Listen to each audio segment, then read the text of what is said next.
Welcome to Season 3, Episode 16 of the Jordan B. Peterson Podcast. I'm Westwood One Podcast Network's Joey Salvia, and we thank you for listening to our most recent series on Jordan's biblical lectures. While we eagerly await the return of Dr. Peterson, we've planned a special 12-part series that until now could only be found on YouTube. Westwood One Podcast Network is proud to present the audio version of Jordan B. Peterson's 2017 lectures based on his book, Maps of Meaning, The Architecture of Belief. We begin with the title Jordan calls Context and Background. But first, a word from Michaela Peterson. It's fantastic to have my dad returning to health, and you guys know how long of a journey it's been. Part of that journey has involved taking NAD supplements, which meant we had to be hooked up to machines for hours at a time. It was worth it because NAD improves your long-term health by working at the cellular level, but it was definitely a sacrifice in the short term.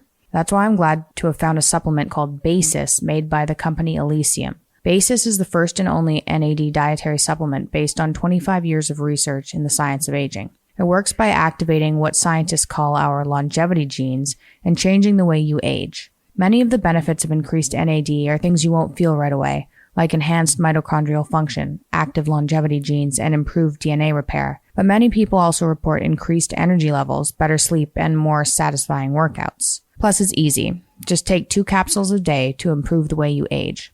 Listeners can get 10% off of a monthly subscription to Basis by visiting trybasis.com/Jordan and using the promo code Jordan10. That's trybasis.com/Jordan and the promo code Jordan10. That's a great deal on a groundbreaking supplement.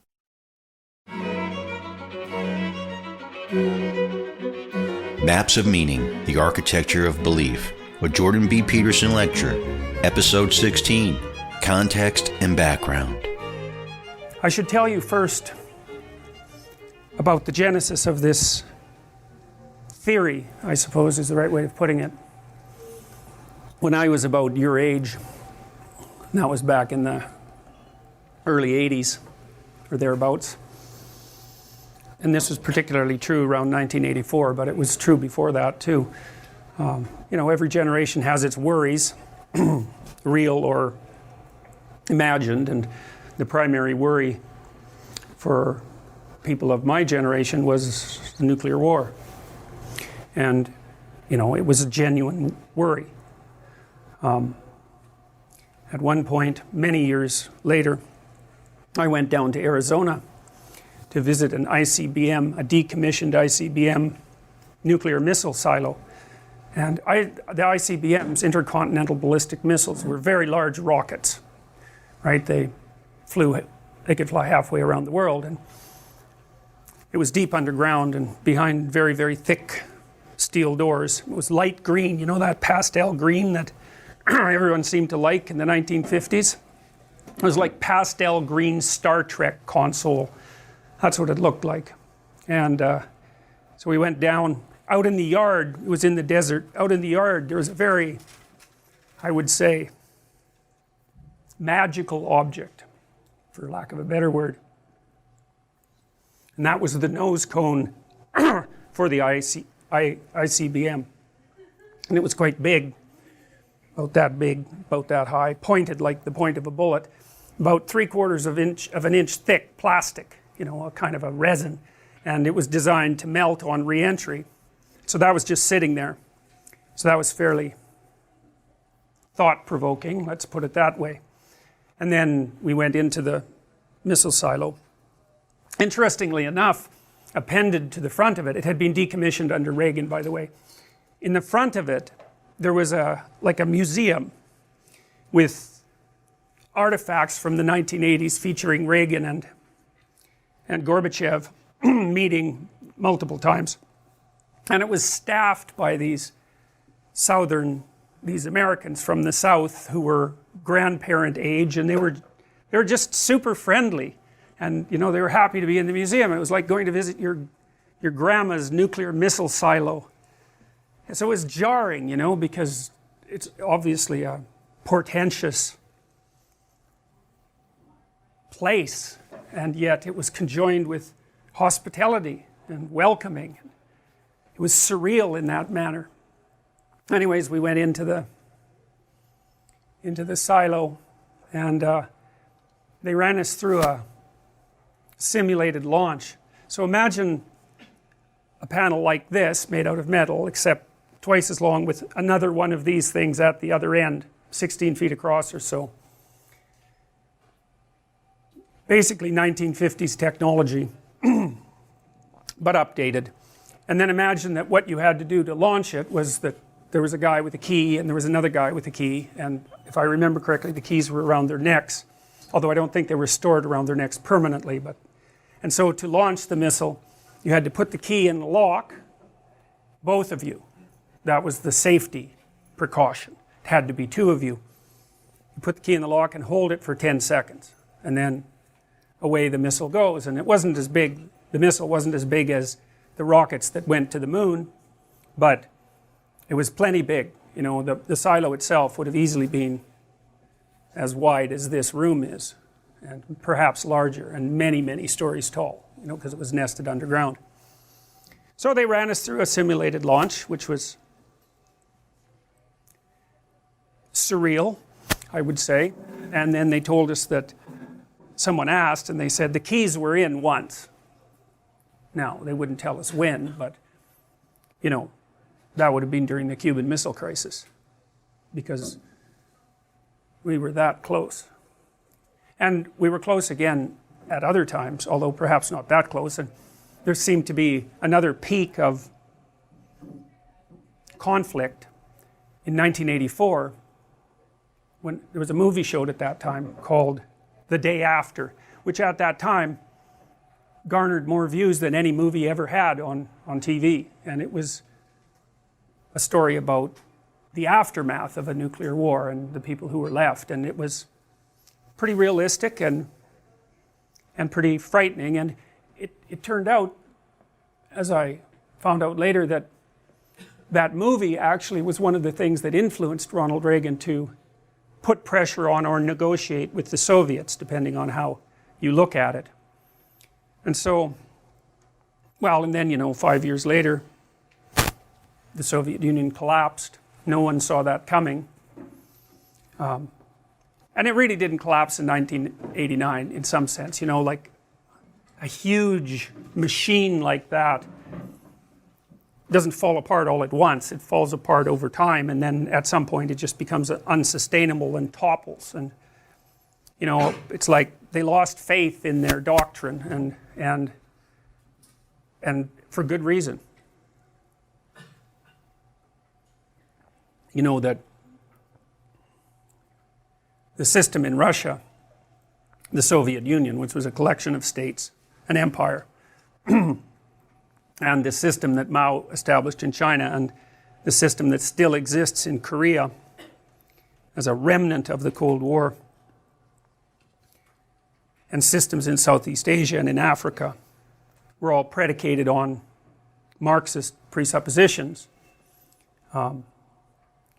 Presuppositions that were utopian in nature, and that posited a utopian future where property was held in common and everyone had enough and everyone was called upon to do what they could, right, from each according to his ability, to each according to his need, which is a lovely sentiment. And you can imagine how it would be attractive even intellectually, because of course other systems, all other systems, produce vast disparities in income. It's like a natural law. It's actually governed by, you can model it with a distribution called the Pareto distribution, and the Pareto distribution looks like this. It doesn't look like a normal distribution. A lot of you guys have been told about normal distributions and how many things follow a normal distribution, most things, but that's really a limited case. You can understand a Pareto distribution if you've all played Monopoly, I presume. At the beginning, everyone has the same amount of money. Will include property, the same amount of wealth. Then what happens as the game progresses, and really as a function of chance, I mean, I know you have to use your head a little bit in Monopoly, but the basic rule is just buy everything you can get your hands on and then trade meanly, something like that. So at the beginning everybody has the same amount, and then as you begin to play, if you had enough players, you would develop a normal distribution, because some people would win relatively consistently and some people would lose relatively consistently, and so the money starts to be distributed in a normal distribution. But the thing about money, and the thing about lots of things, is that zero is involved, and zero is a weird place, because if you're playing a trading game and you hit zero, then you're done. And it's very hard to recover from zero, and it's really hard to recover. When you're doomed in Monopoly. You can tell. You've got some resources, but there's going to be some crisis when you land on some hotel, and you're going to get wiped out. You know it. So there's a point at which you're headed for zero, even if you have something. And you might be rescued by luck, but when you're doomed. So what happens is that as you continue to play Monopoly, more and more people stack up as zero, and fewer people have more and more money. And when the game is over, everyone has nothing except one person, and they have all of it. Now, the funny thing about that is that in some sense that's how trading games work. You might wonder why there is inequality in a society. And it's easy to consider that it's because the society is corrupt, and perhaps, societies are somewhat or horribly corrupt. That's the variation. There's no society that's without its criminal element and fixed element. Anyways, trading games tend to produce a Pareto distribution, so that very many people have very little, and a tiny minority have a tremendous amount. That's the 1% that you hear about, right? And the thing about that 1% is that that's happened in every society that's ever been studied. It doesn't really matter what the governmental system is, and it certainly happened under the Soviets, that's for sure. And there was a lot of people who had enough zero, so they just died.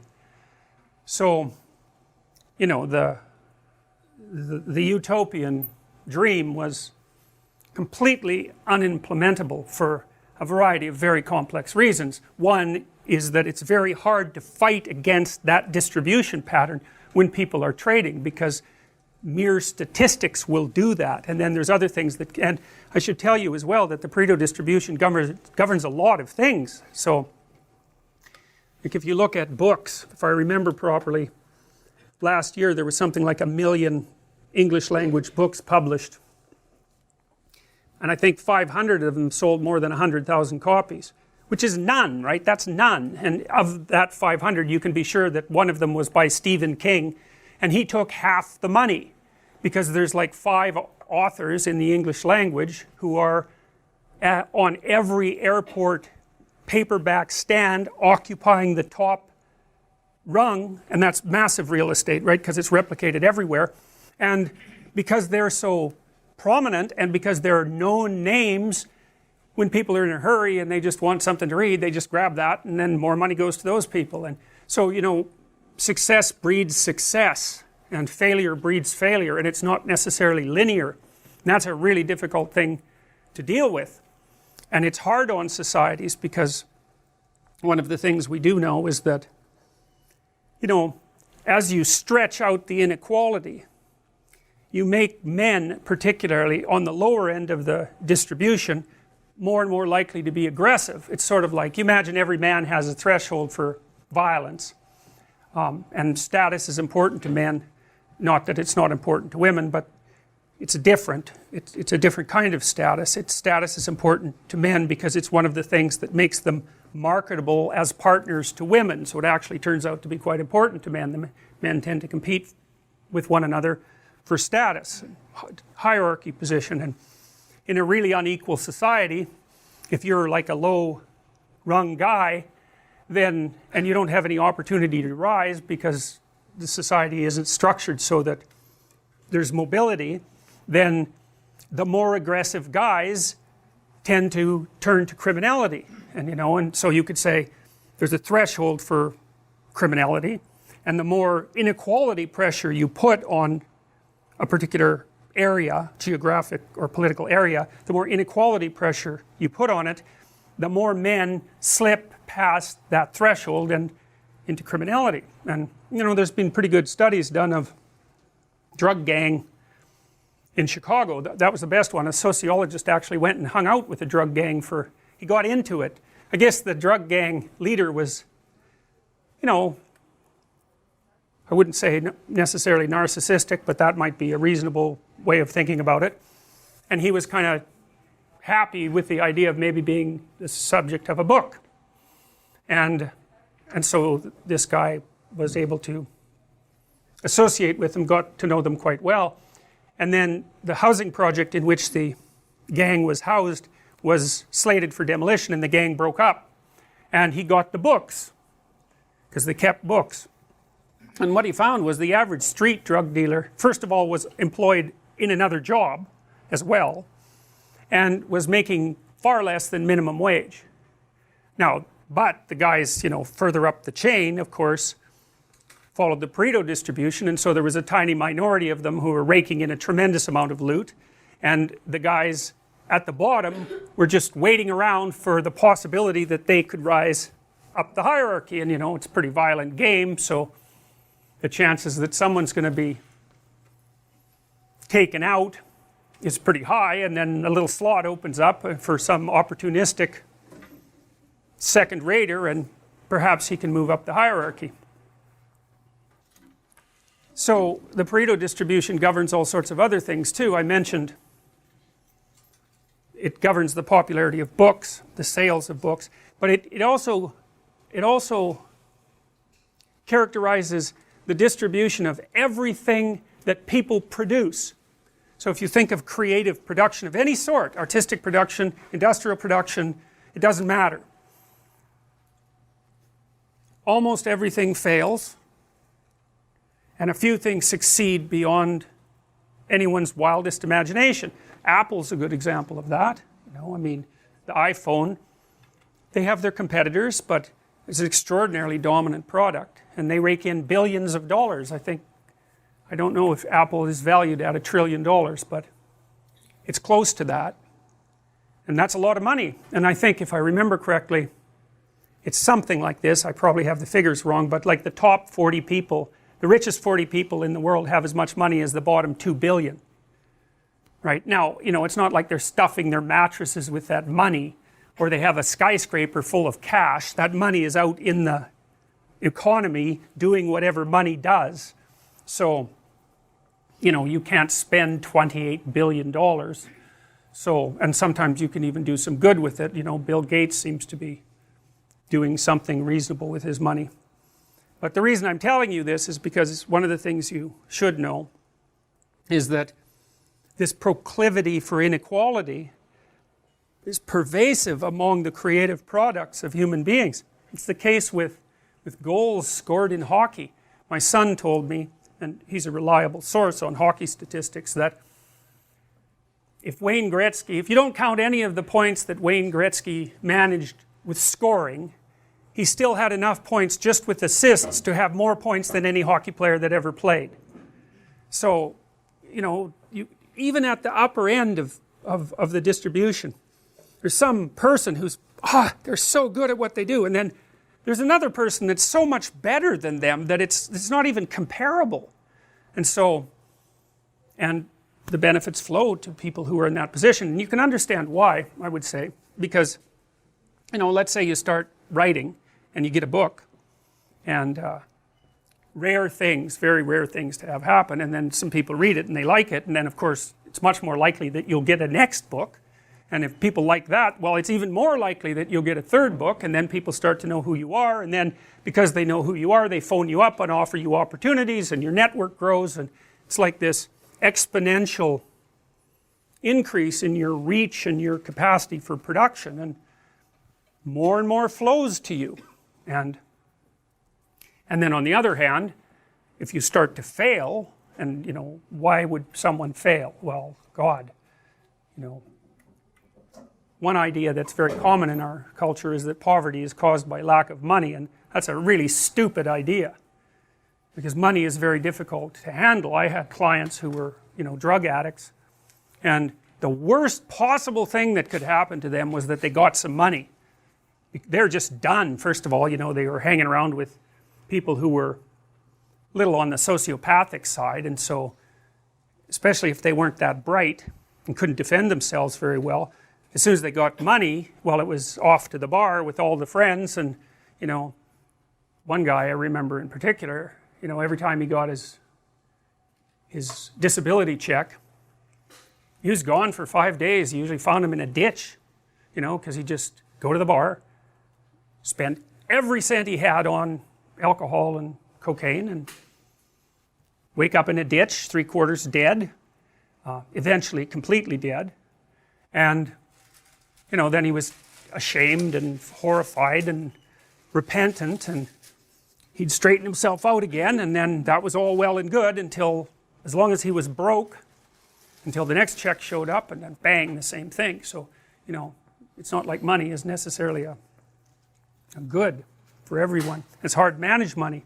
It's really easy for it to disappear. I mean, elderly people have a hell of a time now because, crooks are contacting them on the internet non-stop, and so just giving people money is it's like pouring water in their hands. It's not that helpful, not necessarily that helpful. And then, of course, contributors to poverty are, well, it's not so good to have a low IQ. People don't like the idea of IQ because it seems so arbitrary. You have a high IQ. Well, it's not like you deserve it exactly. You're set up that way pretty much right from the beginning. It's very, very, very, very stable. You can make a high IQ person stupider by, not educating them up to the level of their possibility, but taking someone who has a low IQ and trying to raise that, it's like, if you can figure out how to do that, well, it's Nobel Prize time for you, because people have tried that a lot, and most recently with those, lumosity games and that sort of thing, and the evidence that those produce anything other than brilliant performances on the lumosity game itself is basically zero. We haven't been able to figure out how to see, because intelligence is a cross-domain phenomena, and you can get really good in a single domain by practicing like mad. And what you'd want is to practice like mad in a single domain and hope that it generalized to other domains. That's the holy grail of intelligence increase. It's like, no one's done it. People claim it, but the claims never hold up, and people have been trying for a long time to do it, and they haven't been able to do it. And differences in IQ really make a difference. You guys, average IQ is probably 125, 130. At 115, you're at the 85th percentile, and 115 would barely get you going for a hard university.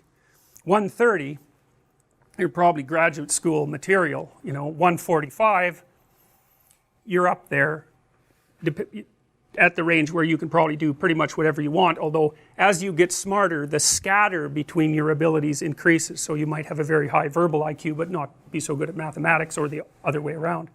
But it's a massive contributor to lifetime success. And I don't know what to do about that. I mean, why do smart people make more money? Well, they get to where the edge of production is faster.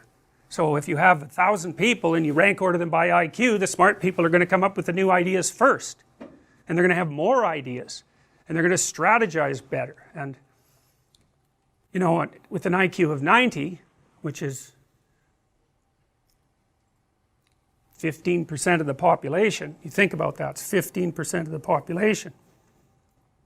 That's pretty much the threshold for reading instructions and being able to follow them. So, and our society is increasingly sophisticated, so it's by no means obvious.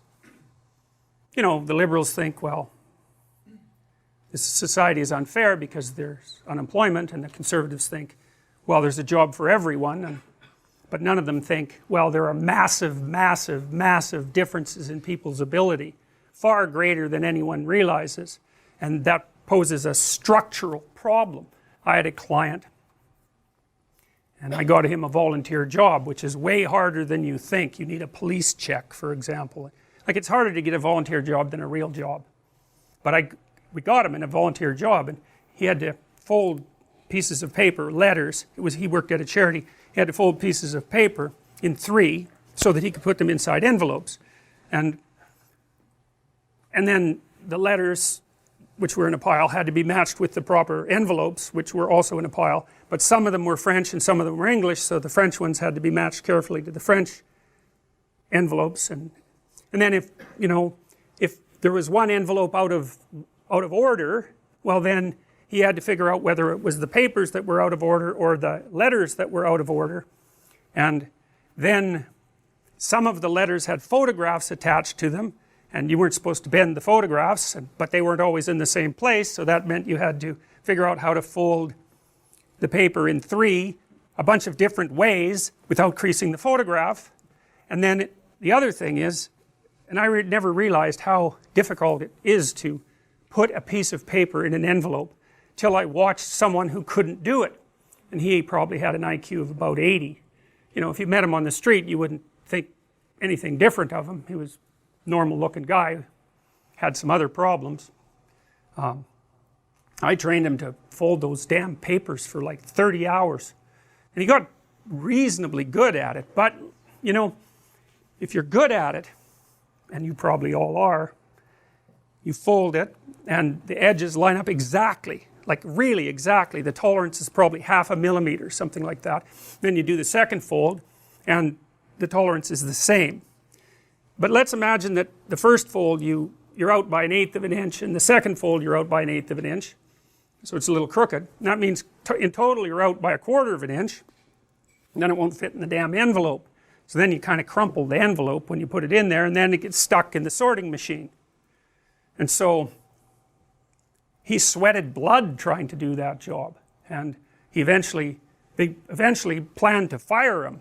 So imagine what that's like, eh? You can't get a job, and then so you get a job at a charity as a volunteer, and a charity decides to fire you. Really, that's just...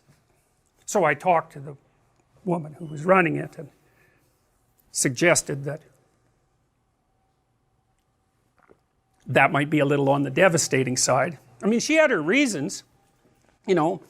He was always asking people questions about how to do his job. And so that meant he was interfering with the productivity of other people. And it was genuine interference. She wasn't being mean. And it was her job to make sure the place did what it was supposed to. So, she was between a rock and a hard place. He eventually decided that the job wasn't for him, and relatively soon after that, I think it was too stressful, and he quit. So that solved that problem, except then he didn't have a job, which of course is a problem. It has a happy ending, this story, as far as I know. He got a dog because he was very lonesome, and that dog, man, having that guy train that dog, that was something else. That dog just, I think he lost 30 pounds while he was training that dog, because dogs, they're, dominant, and he had to have a tussle with the dog to figure out who was in charge, and it's a lot of responsibility to have a dog, but he was pretty damn committed to that dog, and he managed it. And the things he went through to keep that dog, you just cannot possibly imagine. It was surreal, just like the nuclear missile silo. He had people following him around, informing on him because they thought he was abusing the dog, when in fact, because I watched, the dog was clearly abusing him. So he got a job helping a woman who trained dogs, and then he had a job. So hooray, but it was like a miracle fundamentally. So anyways, the reason I'm telling you all this is because there was a reason for the Cold War. And the reason was that there's inequality. And there's different theories about how to address that inequality, and different theories about why it exists. And there was a Marxist theory about why it exists, which was roughly something like property equals theft, and those who have more have taken it from those who have less, which, seems to me to eliminate any conceptualization that there isn't a fixed pot of money. Money expands actually as we become more technologically proficient, and lots of people who have money have it because they've generated a lot of wealth. I mean, Bill Gates is a great example of that, right? He popularized computing. He made it possible for everybody to have access to computing. It seems like a good for him, And you could say the same thing about Steve Jobs, and maybe you'll be able to say the same thing about Elon Musk. And these guys have tremendous resources at their disposal, but they're not bathing in banknotes. They're trying to continue to do things, and they use their money to do things. And anyways, the Russians set themselves up under Marxist presuppositions and tried to equalize the distribution of property. And to call that catastrophic barely scratches the surface. And I know that you guys probably don't learn much about this because for some reason people aren't taught about it, but the good estimates are that the Russians killed about 30 million of their own people between 1919 and 1959. And it's brutal. It's brutal. A lot of that was through starvation. I saw a photograph the other day which I tweeted, which is the worst photograph I've ever seen in my life, and that's actually saying a lot because I've seen a lot of really terrible photographs because I've done so much investigation into totalitarianism. This was a photograph that was taken during one of the early starvation periods in the Soviet Union where about 3 million peasants died. It was a picture of a peasant couple standing behind a table at a market selling human body parts for food. It's like, and I have this weird quirk, which I don't think does me much good, but maybe helps me understand things better. When I see that someone has done something extreme, I learned to do this a long time ago when I worked briefly in a maximum security prison. I try to imagine what I would have to be like, what kind of situation I would have to find myself in to do that. And believe me, man, that's a horrifying enterprise because it is actually possible, no matter what it is that you read about someone doing, and no matter how unlikely it is that you think you would do that, it's possible to imagine yourself in that situation. And that's enlightening. That's what I would say. That's enlightening. Because one of the things about enlightenment is that you get enlightened by doing things that are necessary that you really, really, really do not want to know, don't want to do. And imagining yourself as a perpetrator of that sort that tells you something about the world and it tells you something about human beings, but it's a hell of a thing to swallow, and in a very well-structured society like ours, where we're so peaceful, well, because we have the heat and it always works, and we have electricity and it always works, and we have plumbing, which is a bloody miracle, and it always works. It's just one of the things that this imagination process has done for me is keep me alert to the absolute miracle that my life is every day. It's horribly cold out there. You can't grow any food. You die if you're out there for 24 hours. If any of this infrastructure was unreliable for any length of time, we would be in serious trouble. And it's never unreliable. It's so unlikely. And so here we are with all this reliable infrastructure. And because of that, we don't really have to compete with each other much. I mean, some. You don't compete for food. You don't compete for shelter, or some people do, but not very many. So it's really easy to think of yourself as good because, well, you're not doing anything nasty to anyone. But, a cynic might say, well, that's just because you don't have any reason to. But those reasons have arisen many times in the past, and in fact they're the norm, not the exception. We're the exception. This insanely functional society that we've somehow managed to generate it's incomprehensible to me that it exists. So anyways, back in the end of the Industrial Revolution, you know, the conditions of the worker were pretty brutal. I mean, George Orwell wrote a book called Road to Wigan Pier, which I would highly recommend. It's a great book. And he went up in the 30s, I think it was the 30s, to live with the coal miners up in northern UK. And those poor guys, you know, they had to crawl to work for 2 miles down a tunnel that they couldn't stand up in just to start their shift. And then after their 8 hours of, you know, hacking away at the coal walls, which is rather difficult and dirty and dangerous, and of course you get black lung from it, so it's also fatal, and of course they didn't get paid very much, so after doing that for 8 hours, then you crawled back your 2 miles, and you didn't get paid for that. That was just the commute. And the housing for those people was not good. The food wasn't good. Most of them had no teeth by the time they were 30. You know, I mean, being poor was no joke, even in a place like the UK, which was relatively well off. And so there was every reason to be concerned about the disparity between rich and poor.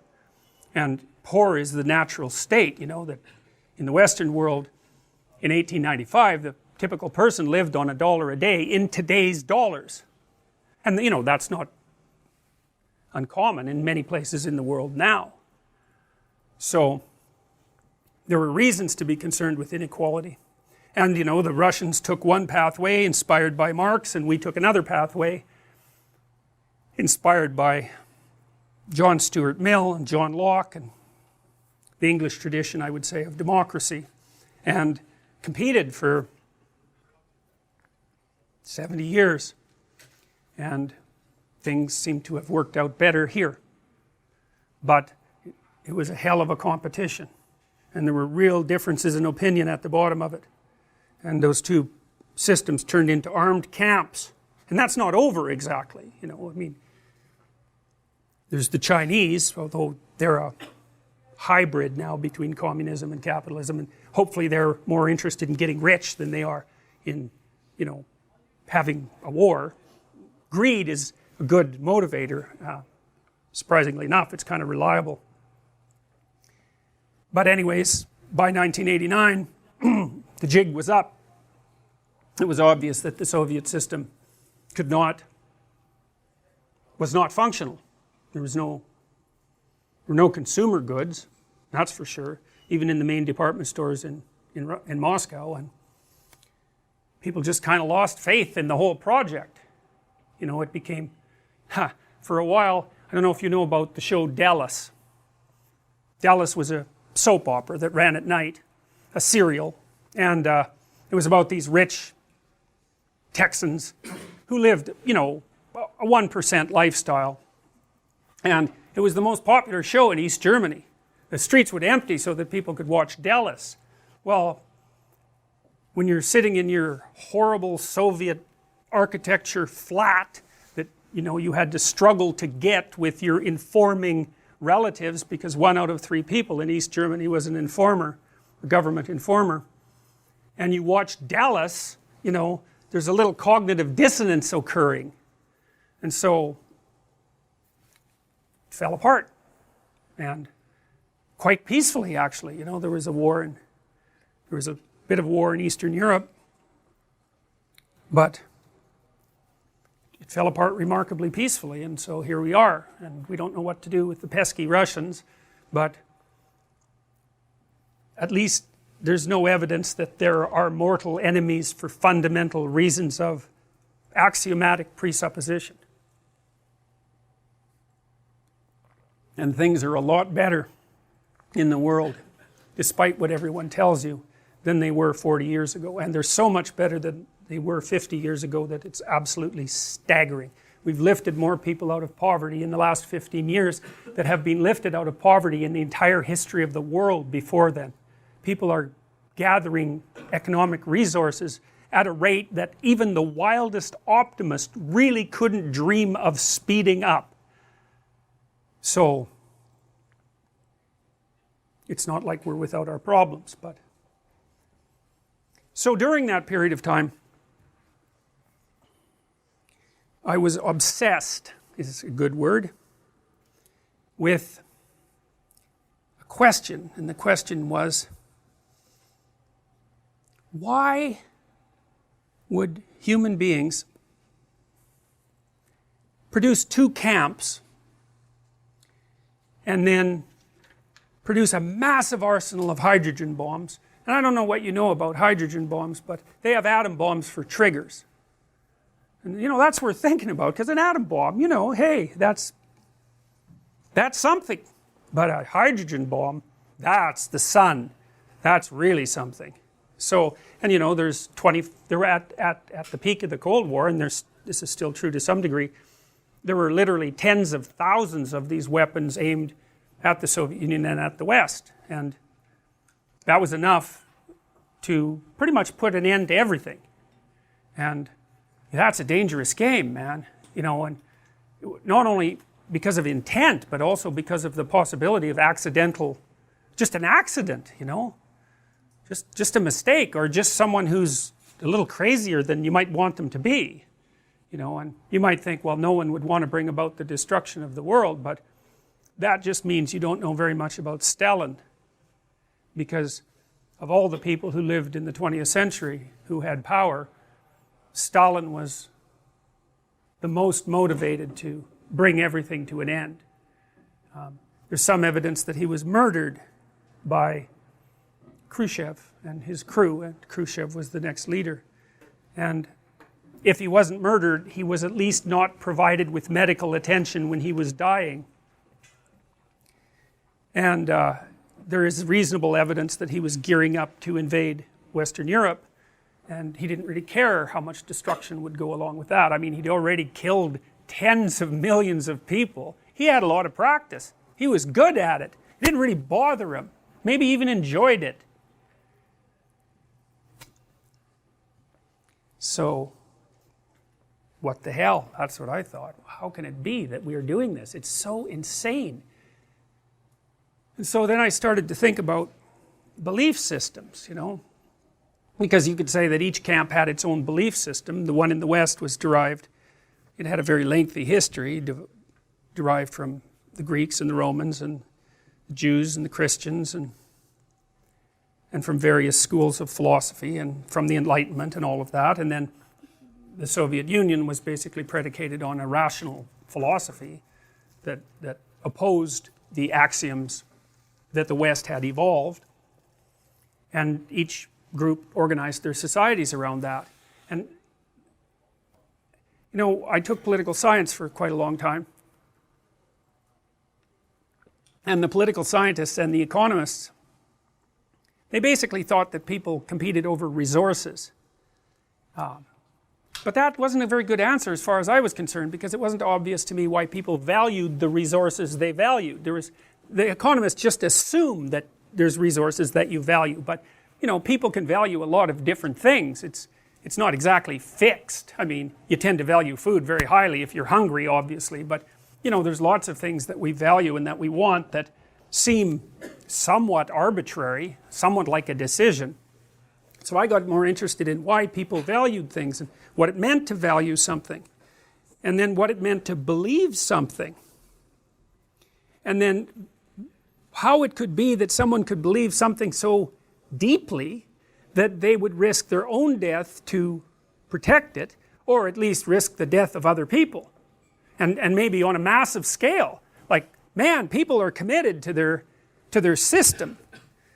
Now, a system of belief is not just a system of belief. That's one of the things that I came to understand, is that it's not appropriate to make this too psychological. People defend their belief systems, but that's not exactly right. We have a shared belief system. Well, it's sufficiently shared so that here we are, we don't know each other, we're a bunch of primates, we're in this room, and it's peaceful, and no one's scared, and that's pretty amazing, and that means that we're all acting out our roles. So we're acting out our roles, and we have an expectation with regards to those roles, and those two things match. And that's the important thing, and we'll talk about that a lot. It isn't the belief system or the integrity of the belief system even. It's the match between the belief system and the actions of the other people within the belief system. What you want to maintain is that match. You want to act out your beliefs in the world, and you want what you want to happen. That's a good thing. You get what you want and you validate your belief system. Great, perfect, security. But a lot of that is, if we're interacting, even right now, there's a whole set of expectations that are governing what we're doing. Like, you don't want me to take your little tablet there and smash it. That would be shocking, right? You wouldn't know what the hell to do. Right, you'd be somewhere different if I did that. And you wouldn't know where you were. And that's another thing to know, because that's a fundamental difference. There's a fundamental difference between knowing where you are and not knowing where you are. I think it's, in some sense, the fundamental difference. You can think about it as the distinction between explored and unexplored territory. But you have to. I don't know if you've ever taken a cat to a new house. Cats hate that. And because in their old house, and maybe in their old neighborhood, they've slunk around, you know, at the edges, checking everything out. They start out afraid. They check everything out. They know where to hide. They know where to. They know what's safe, and they know that because they go somewhere and nothing happens, and so then they assume that it's safe, and they slowly build up a neighborhood that they're comfortable with.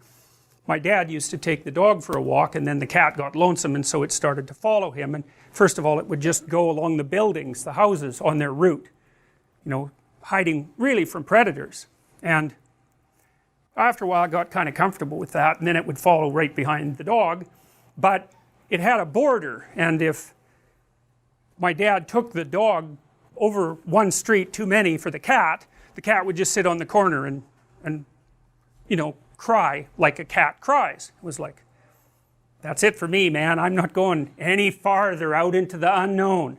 And so the distinction between the territory that you have mastered and the territory that you haven't mastered is a fundamental distinction. It's the distinction between home and the strange land.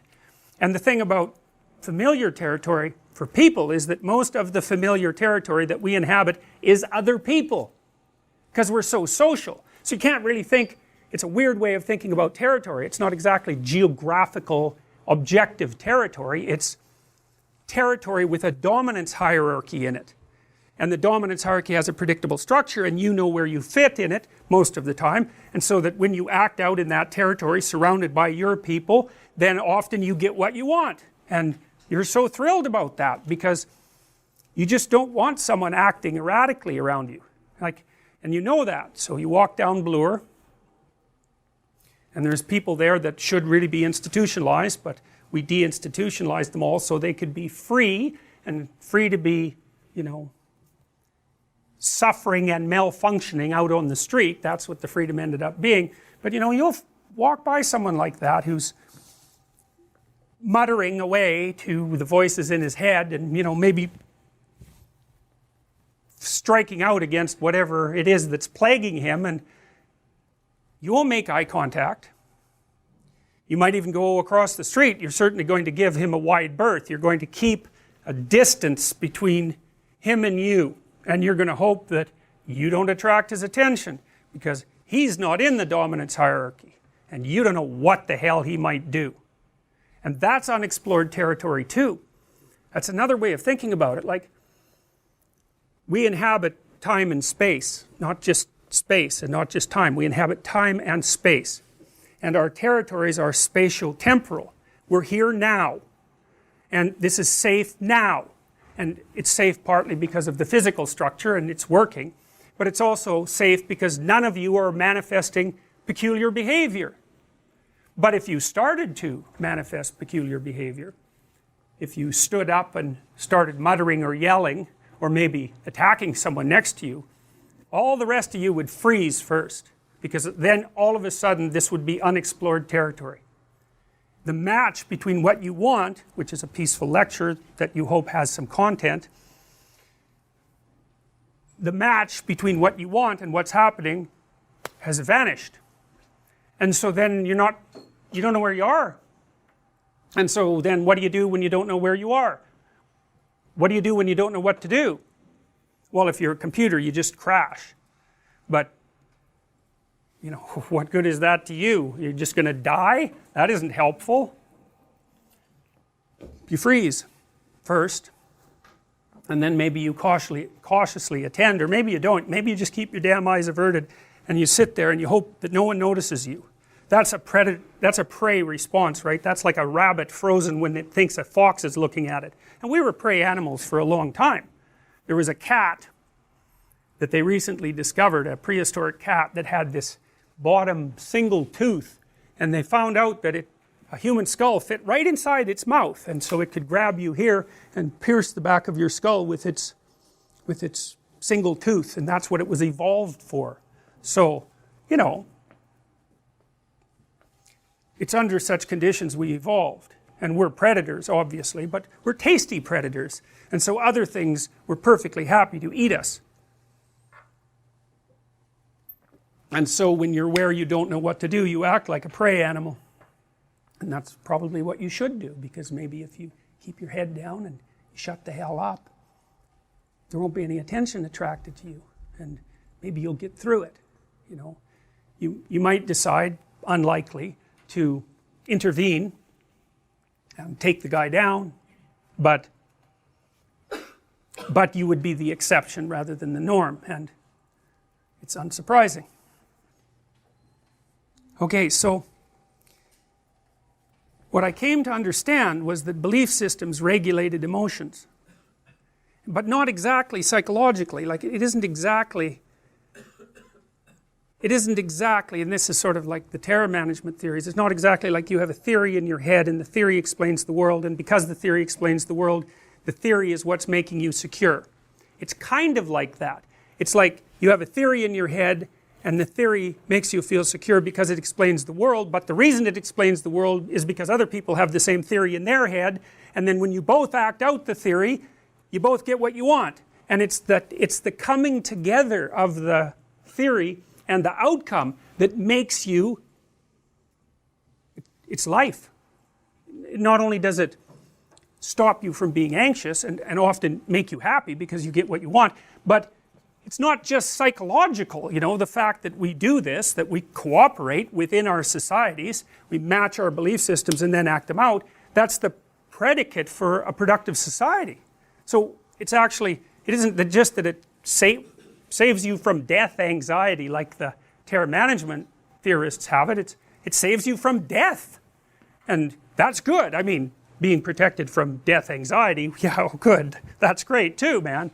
But actually not dying, that's sort of the fundamental thing that you're after. And so people have reason to defend their territory, if you think of territory that way, as you think about it as a domain where the fundamental presuppositions of each citizen are matched by the behavior of their co-citizens. They have every reason to defend that. And if it falls apart, it can have mortally serious consequences. It's chaos, you know, and that chaos doesn't just destabilize everybody psychologically, it destabilizes everything. It can destabilize the currency, it can destabilize the industrial economy, the lights can go off, it's like, it's not good. So, hey, no wonder people protect it. So then I started thinking about what a belief system was. And I realized that a belief system was actually a set of moral guidelines. And moral guidelines are guidelines about how you should behave, also how you should perceive. And the reason that a moral guideline is necessary for you to perceive is that you can't look at anything without a hierarchy of value, right? Think about it. Like, how many things in this room could you look at? There's innumerable things in this room to look at. There's just all these squares, the little tiny squares in this fabric. You could look at those things till the end of time, one at a time, but you don't do that. In fact, if I took most of you out of this room there's a very low probability that you'd be able to tell me what color the walls were, or even if those things were on the walls. And the reason for that is that who cares? As long as the walls don't move, color is irrelevant, and there's no reason for you to remember it. It has no emotional significance. It has no value. And so what you do instead is, well, this is what you're doing. So why are you here? I don't mean in the broad metaphysical sense. I mean specifically, why are you here right now? And I would say, well, you're students, obviously, and you're trying to get a degree, and you believe that that will have some functional utility. Maybe you'll be a little wiser and a little more literate and be able to think a little better and be able to write a little better, and so you'll actually be more functional in the world. That would be good, and maybe you're interested. But anyways, you're in this particular lecture so that you can take this particular class, so that you can get a particular kind of degree, so that you can launch your life. And then in your life you're probably going to meet someone that you have a long-term relationship with, and you're going to have children, and you're going to partake in this society, and that's why you're here. All of those reasons simultaneously is why you're here. And so then that helps you decide what to look at. And so what you look at is, at the moment, or listen to, is me, because in principle I'm the gateway to that set of accomplishments at this moment. And so you focus on me, and that's because you value that. And so what that means is you can't even look at the world without a value structure. It's chaos if everything is equally unimportant, or if everything is equally important. It's chaos. And so a value system structures the very way that you perceive the world. And I don't mean that metaphysically. There's plenty of experiments that have demonstrated that, like the invisible gorilla experiment, which, how many of you know about the invisible gorilla experiment? How many don't? Well, roughly speaking, what happens is that there are two teams, a white team dressed in white and a team dressed in black, and there's a video of them, and the black team is passing a basketball back and forth, and the white team is passing a basketball back and forth, and you're supposed to count the times the basketball gets passed back and forth. There's only one basketball. And so, you're diligent for whatever reason. You do what the experimenter asks you, and you count the basketball tosses, and you think, well, that's not so hard, it's like 16. So you tell them 16, and they say, did you see the gorilla? And half of you say, what are you talking about?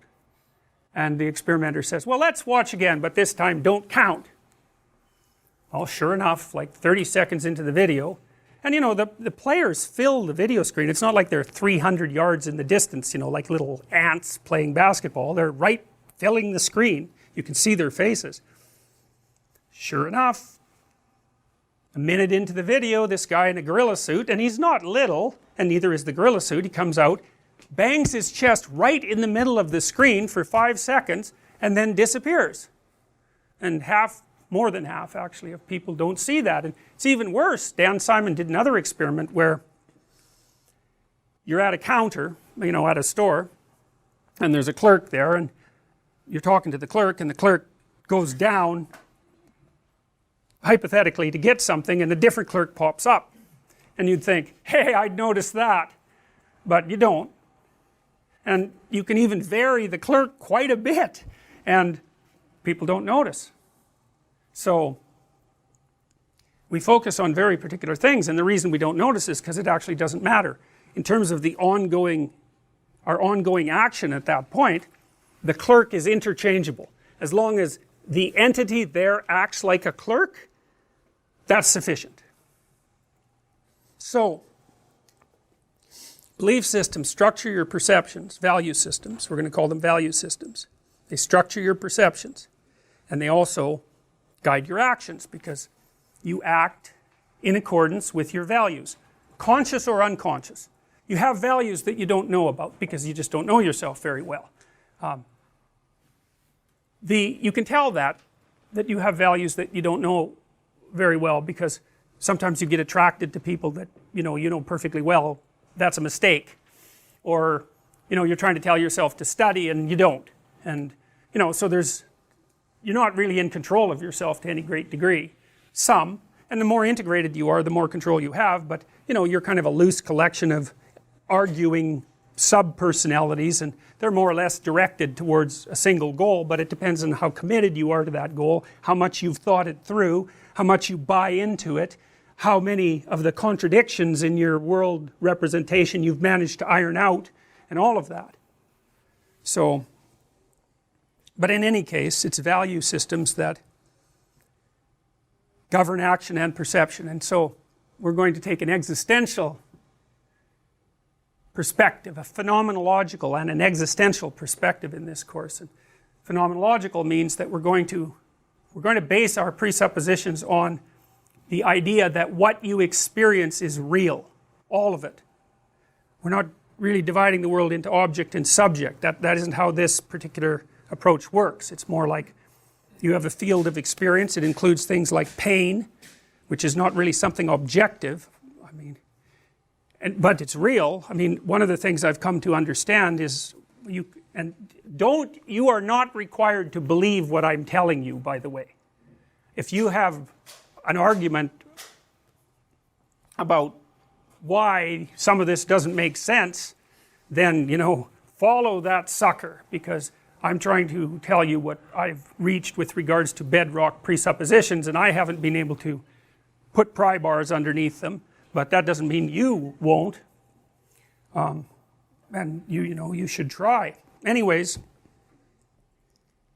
moral system tells you how to act and what to see, and a shared moral system keeps your emotions under control and fulfills your motivational needs.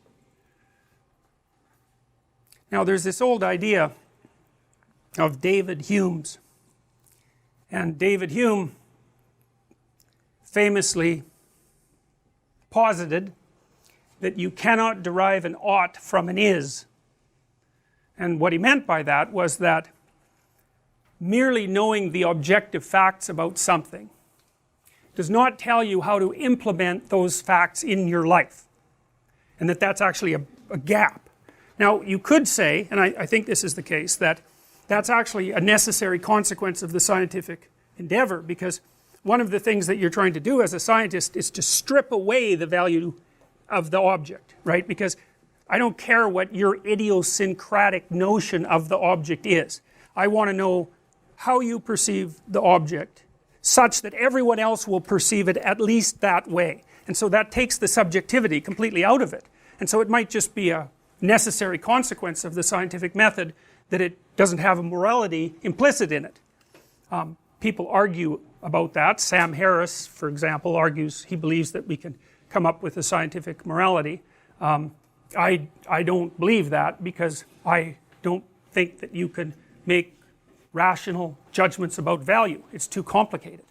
It's far too complicated. It's something that has to emerge. It can't be. Marxism was supposed to be a scientific utopia predicated on scientific principles and all of that, and it just didn't work. Anyways, so I kind of buy Hume's argument that you can't derive an ought from an is. Now, that's a problem. First of all, it's a problem because you have factual knowledge, but you don't know how to implement it. It's like, should you spend money on AIDS, or should you spend money on cancer, or should you spend money on higher education? How the hell are you going to calculate that rationally? You can't, because you just don't have the information at hand. It's not possible to, I worked for a UN committee at one point, and the UN committee had like 100 proposals for how the world could be improved, but there was no order to them. It's like, it wasn't, this was more important than this. It's like, well, that's the end of that. You got to start with something, and so that means you have to make something more important than other things, obviously, in your life. If everything's of equal importance, then you're paralyzed. Now, it's a truism, and probably an oversimplified one, that since the dawn of the scientific revolution, a wedge has been driven through the heart of our society such that the moral systems that we use to unite us, so those would be religious systems, fundamentally, have been subject to an intense critique from the scientists, and it's a pretty effective critique. Even if you've maintained a traditional faith, it's like, the scientific onslaught is no joke. And that's a problem, as far as I can tell, and the problem is that you're still left with the problem of how you should act. And Nietzsche, the philosopher Nietzsche, he would say that we're running on the fumes of Christianity in the West, because over its 1,000 years of domination, let's say 1,500 years of absolute domination, it produced a consensus of morality that was predicated on metaphysical presuppositions, and that organized societies, and those societies are predicated on certain beliefs, like the belief in, really I would say, that something divine inhabits each individual. That's sort of the presumption that's embedded in law. It's sort of the idea that underlies the idea of natural right? There's something about you that's so valuable that even the law has to bow to it, even if you're reprehensible, even if you're convicted and reprehensible. Now that's, man, the idea that people came up with that idea, that's a bloody miracle. It's, because generally speaking, your proclivity is, if someone's been even accused of doing something, the general human proclivity is that even if someone's just been accused of doing something terrible, that's enough so that you can stone them to death or do whatever you're going to do with them. Presumption of innocence before guilt, good God. Of all the things that aren't automatic, that's got to top the list. It's unbelievable that occurs. And it's interesting to me because it seems to me that presupposition that there's something valuable, transcendent about each individual, I wouldn't call that a scientific presupposition, but it seems to be a highly functional presupposition, right? I think, in that it isn't unreasonable to notice that societies that have valued the individual and made the law subject to the individual, even with regards to voting, because that's basically what voting does, it puts sovereignty in the hands of the people, those societies actually seem to work.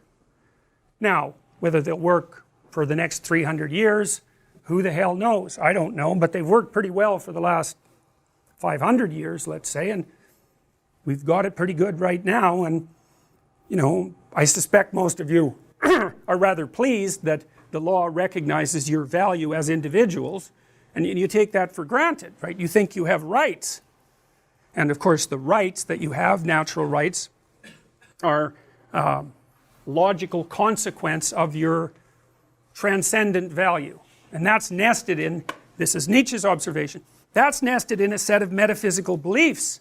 And his idea was that if you wipe out the metaphysical beliefs, eventually you wipe out the whole system, because you've knocked out the cornerstone. And it might take a long time for the thing to shake and fall, but it will. Now, whether he was right or not is hard to say. It looks to me like what's happened since Nietzsche announced the death of God in, say, the late 1800s is that Western society has oscillated between extremes, extremes on the right, Germany, extremes on the left, and with the democracies, at least the other democracies, the democracies managing to stay the course somewhere down the middle. But it's not obvious to me that can be maintained without the underlying metaphysics. And that's a problem, because whatever you might say about the underlying metaphysics, it's not true the way science is true. And that could be okay, because there might be more than one form of truth. In fact, I think there is.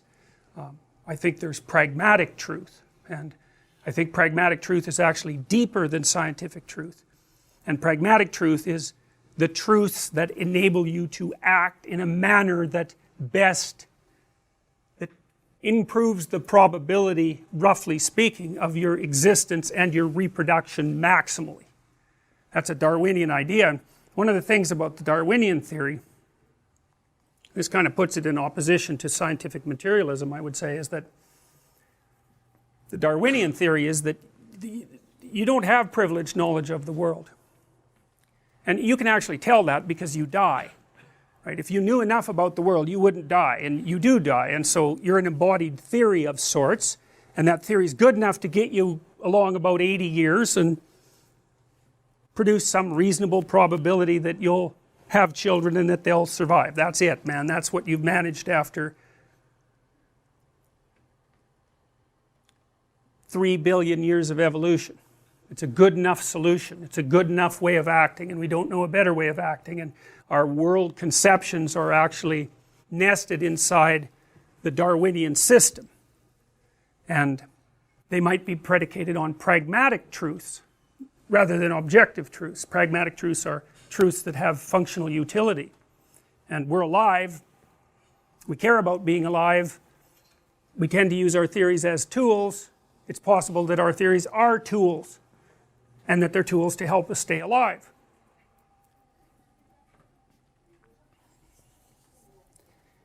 Now, I was reading a bit about Camille Paglia the other day, and I've noticed some similarities between, she's a famous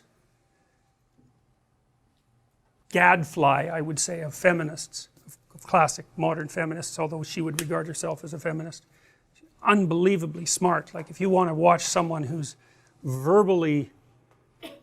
has verbal mastery beyond belief, you can watch Camille Paglia. She seems a little manic to me.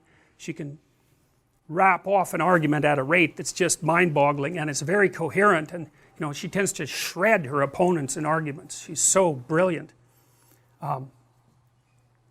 She said something interesting, and she's been influenced by some of the same people that I've been influenced by. She liked this book by Erich Neumann called The Origins and History of Consciousness, which I would recommend if you're interested in Jungian theory, Carl Jung. It's a good introduction to Jungian theory, and it's about the development of consciousness. And it's predicated, like Jung's work and Joseph Campbell's work and Mircea Eliade's work, all of which has been criticized or ignored by the postmodernists, predicated on the idea that human beings have a central narrative, and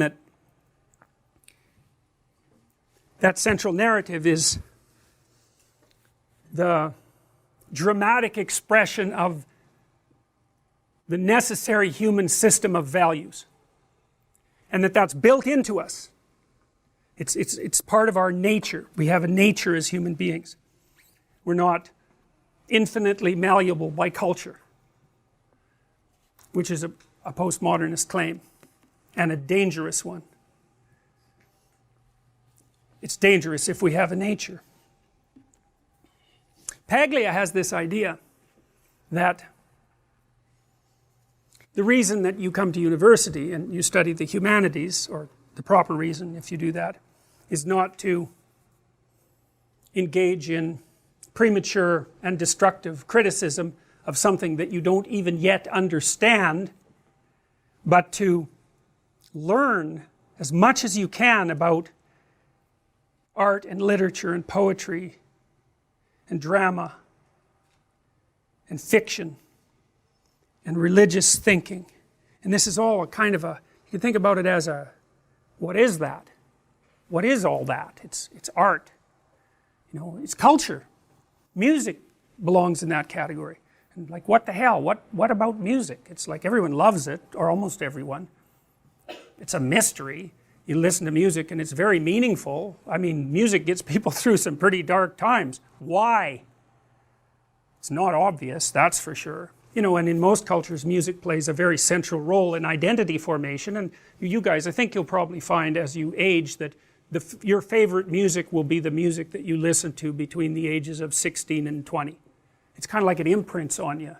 And it defines maybe that defines a generation. And maybe, in our tribal past, and this is highly likely,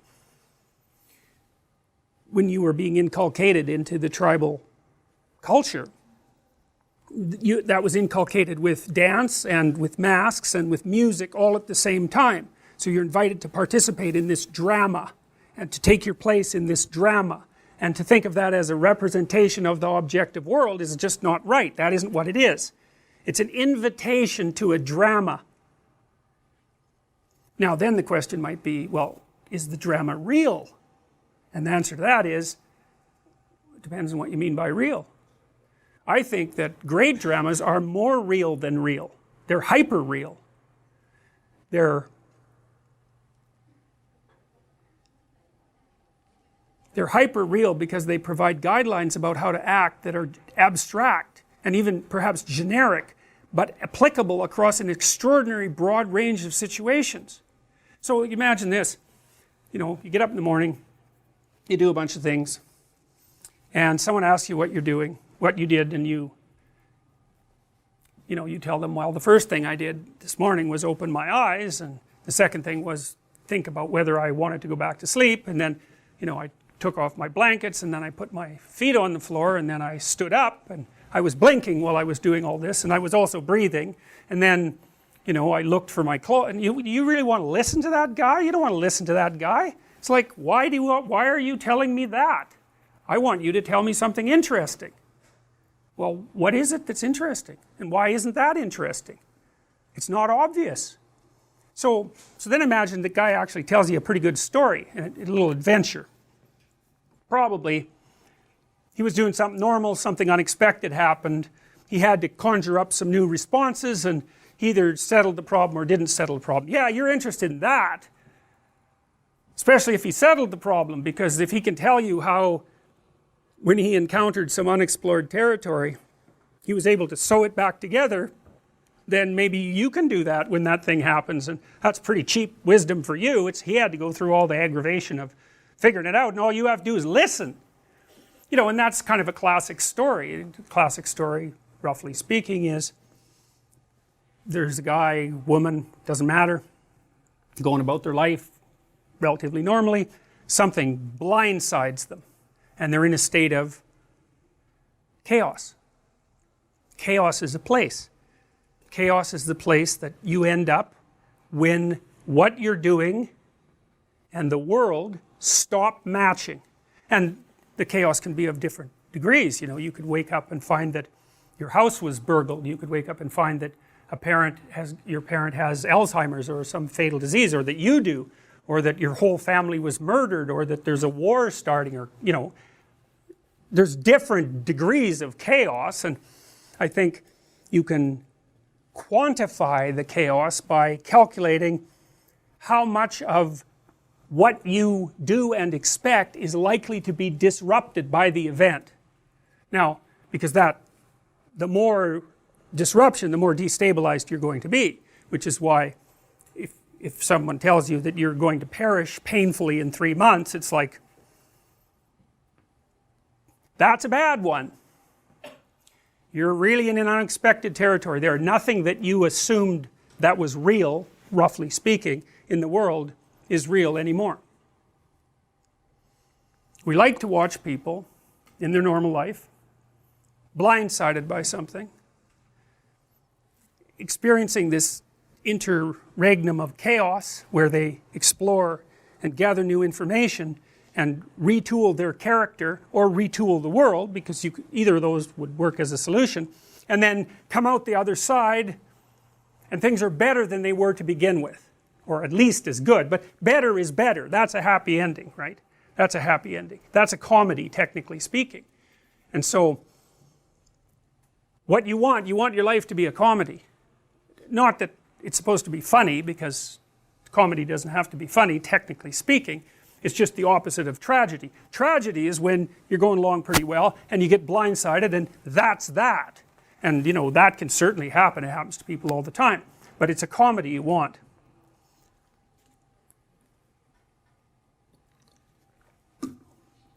Now, what I hope to provide you with is a magic code. There was a book published a while back. Tom Hanks was in the movie. He was a Harvard professor who went around solving symbolic mysteries. Do you remember? What was it called? The Da Vinci Code. Everyone liked that. It sold a lot. And it was full of little mysteries, and it was full of hints that there was more to the world than you think, and which is definitely true. and that, there was a way of getting access to that knowledge and that it would really be worthwhile. And people like that, they like that idea. And the reason for that is because it's true. It's true. It's true like fiction is true. So okay, let's go back to the guy who's telling you about his morning. Well, he tells you something exciting. Well, then imagine that 10 people tell you something exciting. And then you extract out the pattern of them dealing with this problem from that. And so then you have that's what you do if you're an author. Right? Because in a book, you don't want the book exactly to be about what ordinary people do in ordinary times in their life. It's like, you already know how to be ordinary during ordinary times of your life. That's not useful.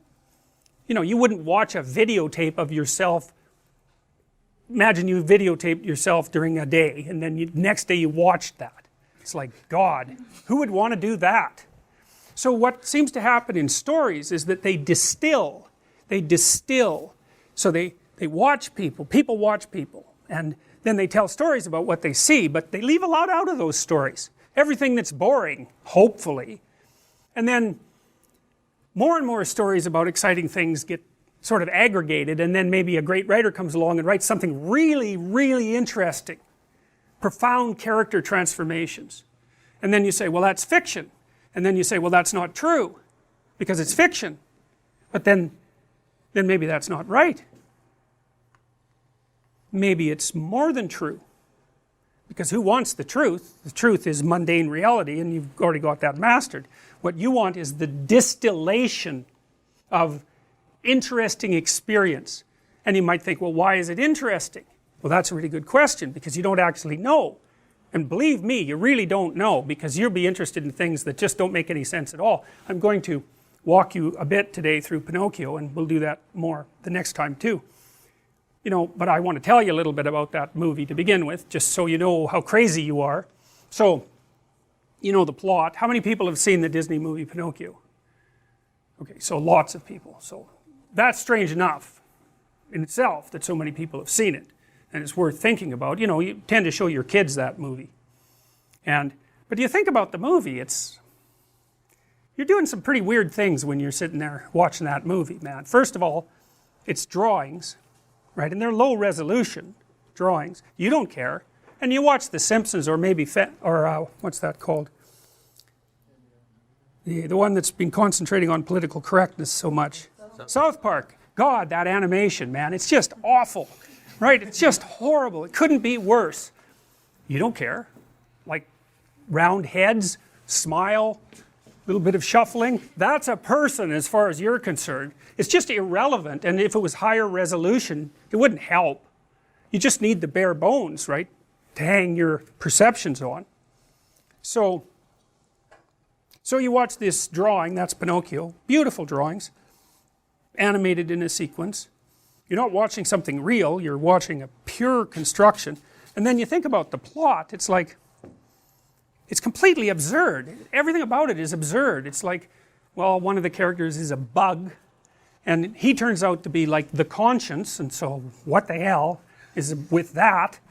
And then another character is this puppet, marionette, and somehow he gets free of his strings and then goes on this adventure, and then he gets enticed into various nefarious places by a fox and a cat, and then he rescues his father from a whale. And you don't even know how his father got in the whale. It's like the last time you see his father, he was in a rainstorm, and the next thing that happens is he's in a whale. And you're sitting there thinking, hey, no problem, this all makes sense. It's like, what? Really? Why? How does that make sense? Well, the answer is you don't know. That's the thing that's so cool. You don't know. You don't even know what you're watching. But it doesn't matter. You watch it and you're interested in it. You want to see what the hell happens to this puppet. You want to see if he ends up becoming a real boy. Because it seems important. Well, you say, well, is Pinocchio true? Well, that's a stupid question. It's partly a stupid question because the answer is it depends on what you mean by true. And it isn't obvious to me what you should mean when you say that something's true. And the reason it's not obvious is because we have this idea in our society, and it's a very profound idea, and that idea is that the ultimate truth is scientific truth. That tells us about the nature of the world, and it does that in a final way in some sense. There's no brooking any arguments about it. And the physicists have got it right, and that's why they can make hydrogen bombs, and that's a pretty good demonstration of their being right. But you don't act as if that's true. And you watch things and pay attention to things and are captivated by things that aren't predicated on those assumptions. And it seems to me that there is a problem of what the world is made out of, but there's a bigger problem, and that's the problem of how you should conduct yourself in the world. And that's really what you want to know. People want to know that more than anything. Because you need to know. It's like, here you guys are in university. It's like, you don't know what you're doing. I mean, some of you know more than others, but you're at the beginning of your life, and life is very complex and chaotic, and it isn't exactly obvious, you know, what kind of relationship you should form, or what sort of character you should develop, or what you're going to do for a job, or what's the meaning of life. That's a good one. What's the meaning of life? Well, and you know, people come to university, at least many of them, and that's kind of what they want to find out. Now, Paglia, her notion is that, you could think about it this way, is that articulated knowledge is embedded in inarticulate knowledge. And inarticulate knowledge is the domain of literature and art and high culture, let's say. And we sort of know what it means, but we don't exactly know what it means. It means more than we know. And then outside of that is what we don't know at all. And that's an idea that Jung developed as well, and maybe Paglia picked it up from Jung, because Jung believed that, you know, there was this domain that we had mastered in every domain, and then there was a domain outside of that which you could think of as unexplored territory, and what we met unexplored territory with was our creative imagination. And that what we were trying to do with our creative imagination is to figure out how to deal with that unexplored territory. We were producing dramas that we could act out that would help us deal with what we still hadn't mastered. And then outside of that, there's just what we don't know at all. And Paglia's idea, and this was Jung's idea, was that without understanding that surround,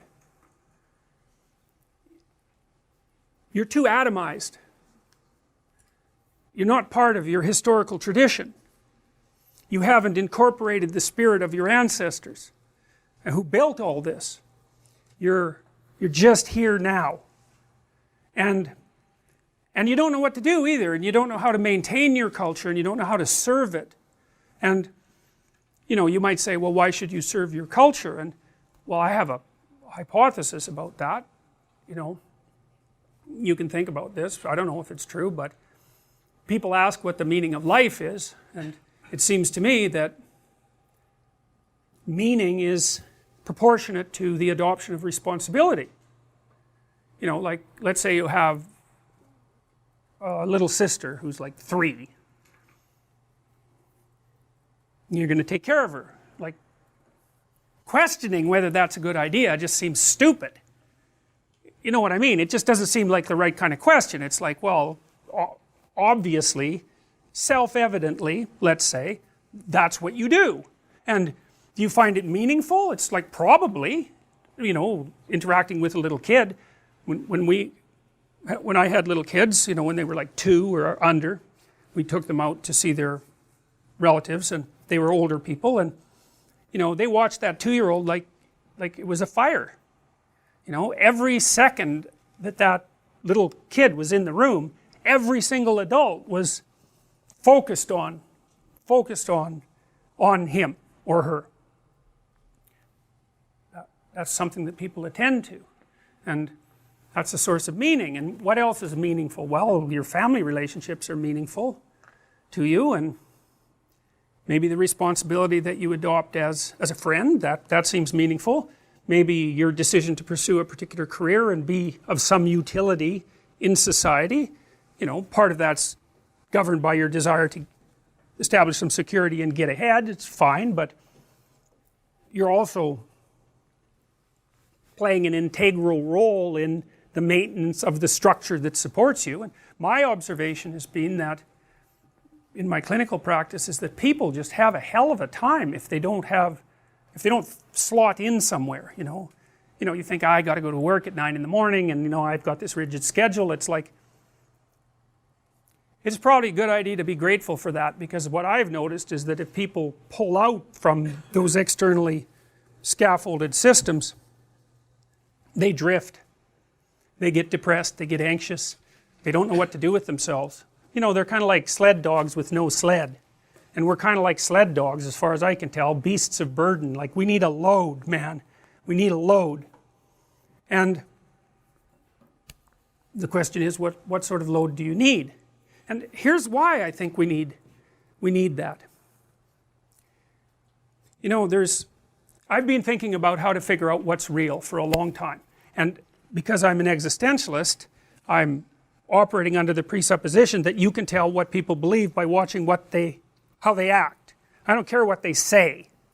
I don't care what their statements are about their view of reality, because the relationship between that and their actual actions is certainly not perfect, and sometimes doesn't even exist. One thing I've noticed is that no one argues with their own pain.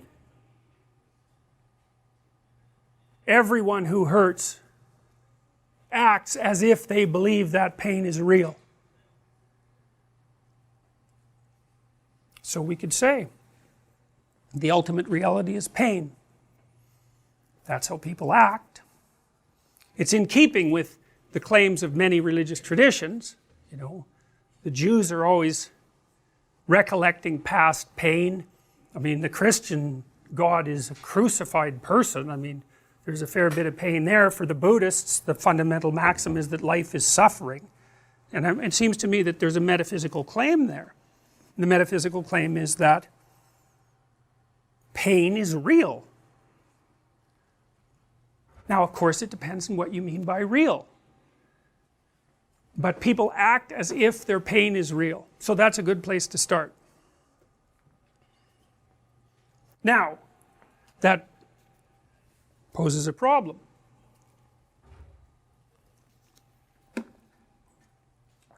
Life is a pain. Life is suffering, let's say. And why is that?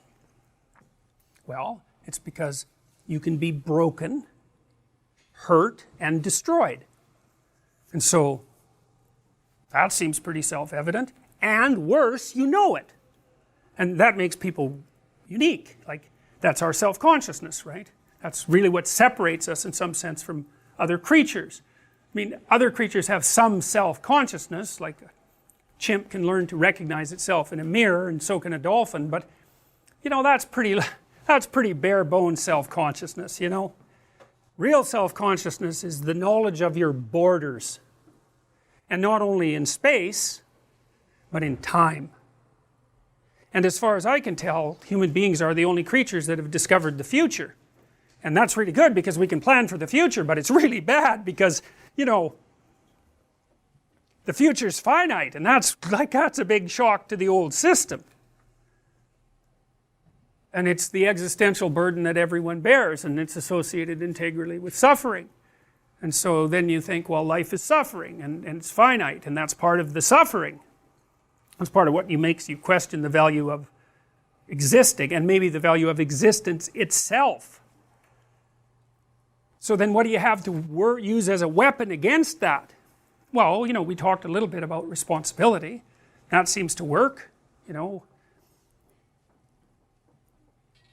The amount of responsibility that you adopt in relationship to things seems to increase your meaningful engagement. And you might say, well, what's the most meaningfully engaged activity? And you might say, well, how about a little reduction in the old suffering? So you live your life so that you're not causing undue pain, especially pointless pain. That would be good, and maybe you could even be more useful than that, and you could figure out some ways that some suffering, yours, other people's, both, if you're really, hitting a home run, maybe you can figure out some way that some of that could be rectified. And that seems to be meaningful in and of itself. I mean, if it's pain that makes you doubt the meaning of life, which is perfectly reasonable, then the cessation of pain, the cessation of suffering, the minimization of suffering, as a logical corollary, should be the proper medication. And so I would say that means that there's some mode that you can conduct yourself in that makes you a good person. And part of being a good person is to alleviate suffering. And I don't think you get to question that, actually. If the suffering itself is what's making you question the validity of your life, then you can't also say that the cessation of that is not useful. I mean, you can, but it's completely incoherent. You can claim incoherent things if you want. So then I would say these distilled stories that I'm talking about, the stories that are written, say, by great authors. I'm particularly fond of Dostoevsky, whose works are, he's head and shoulders above anyone I've ever read in terms of writers of fiction. He deals with the hardest questions that human beings face. And he has characters on both sides of the argument, and they really lay out the arguments. It's not like Dostoevsky, he's got a belief, and so he has a character, and that character has his beliefs, and that character always wins the arguments. That doesn't happen in a Dostoevsky novel at all. He sets up a character, and then he sets up like 3 or 4 antagonists, and those antagonists, they're not straw men, they're like iron giants. They just stomp his protagonist, and the whole thing is a war between these different conceptions of being, and it's amazing to see, it's amazing to read. So you distill these stories. Great authors distill stories. Great storytellers distill stories. And we have stories that are very, very, very, very old. Those are usually religious stories of one form or another, but they can be fairy tales. Because fairy tales, some people have traced fairy tales back, more than 10,000 years. And so they're part of an oral tradition. And oral traditions can last for tens of thousands of years. And it's a story that's been told for 10,000 years is a funny kind of story. It's like people have remembered it and obviously modified it. It's like the game of telephone, where I tell you something and you whisper it to the person next to you and so on. It's like a game of telephone that's gone on for, 1,000 generations, and all that's left is what people remember. And maybe they remember what's important, because you tend to remember what's important. And it isn't necessarily the case that you know what the hell it means. You don't know what music means, but that doesn't stop you from listening to it. You don't know, generally speaking, what a movie that you see or a book that you read means, not if it's profound. It means more than you can understand, because otherwise why read it? Well, so the idea is this, is that we're necessarily nested inside moral systems. The moral systems are predicated on narratives, narrative dramas of sorts. And the moral systems are what orient us in life. And the reason to understand them, to the degree that you can, is because you need to know how to live. Nietzsche said that if you had a why, you could bear any how. And that's good. One of the things that the Auschwitz guards used to do to the prisoners, and this is very telling, so at Auschwitz there was a sign that said, "Work will make you free." It was a little joke. not really a very funny joke. You know, it's the kind of joke that you have to be satanic is the appropriate term to conceptualize and to dare to state. So when the Auschwitz prisoners came to Auschwitz, you know, they're already pretty rough shape. They were in cattle cars. They'd been separated from their families. Everything had been taken from them. They were transported for a long time. They were standing up. The kids were suffocating because there was no room in the, you know, it was so packed in there. They didn't have anything to eat. There weren't any toilet facilities of any sort. It was like you got rid of 20% of the people just transporting them. You know, the ones on the outside of the cars, they froze to death because, of course, it was cold and pretty nasty. And then when they got to Auschwitz, the guards used to have this game that they would play. And this is part of the work will set you free thing. They would get a prisoner, they'd take a prisoner who's already in pretty rough shape, and then have them carry a sack of wet salt, 100 pounds, from one side of the camp to the other. And you know, when you think of a camp, you think of something like a football field, you know, maybe something that big, fences around. It's like, no way, man, these were cities. There were tens of thousands of people in these places. So from one side of the camp compound to the other, that was a good hike. And that wasn't bad enough. They had to get them to carry it back and put it in the same place.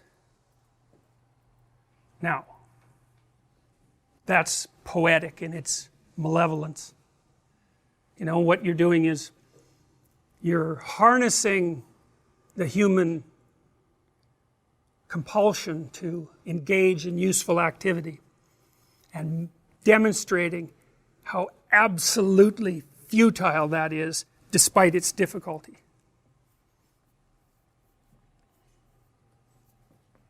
Seems like a bad thing to do. People need, it's a parody of meaninglessness. That's what that is.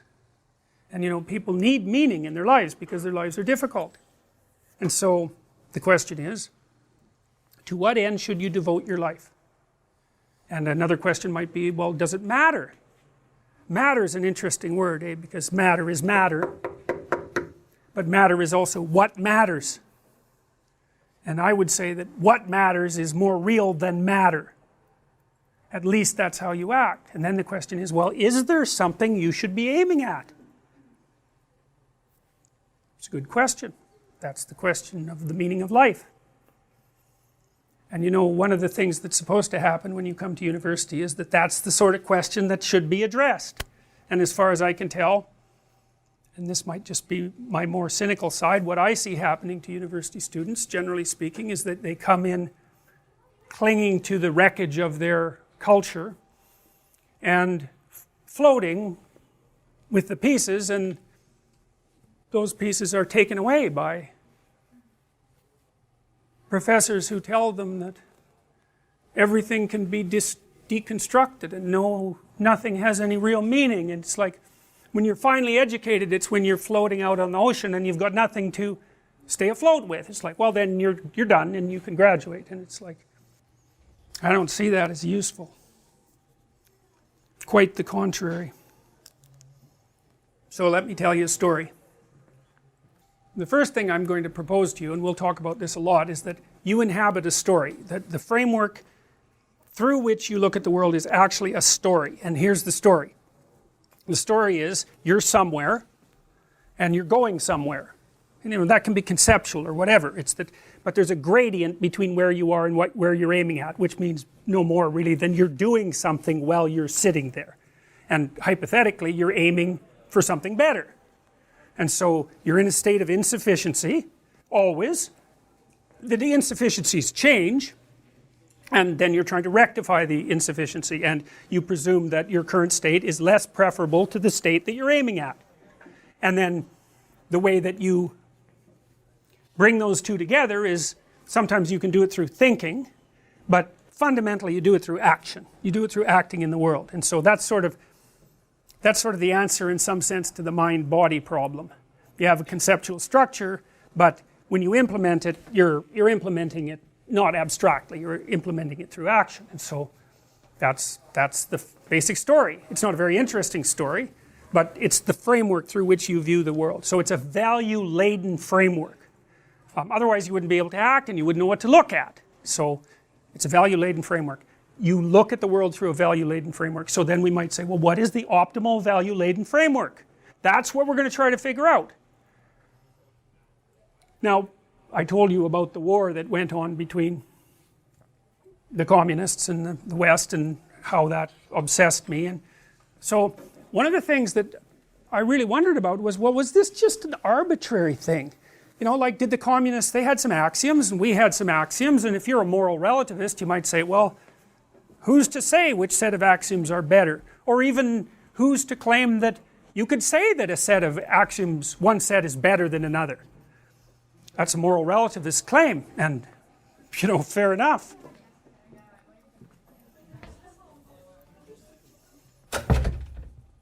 So I thought, well, maybe this is just an arbitrary thing and it's going to be settled by force. Because that's how you settle an arbitrary claim between two competing systems where there's no room for negotiation.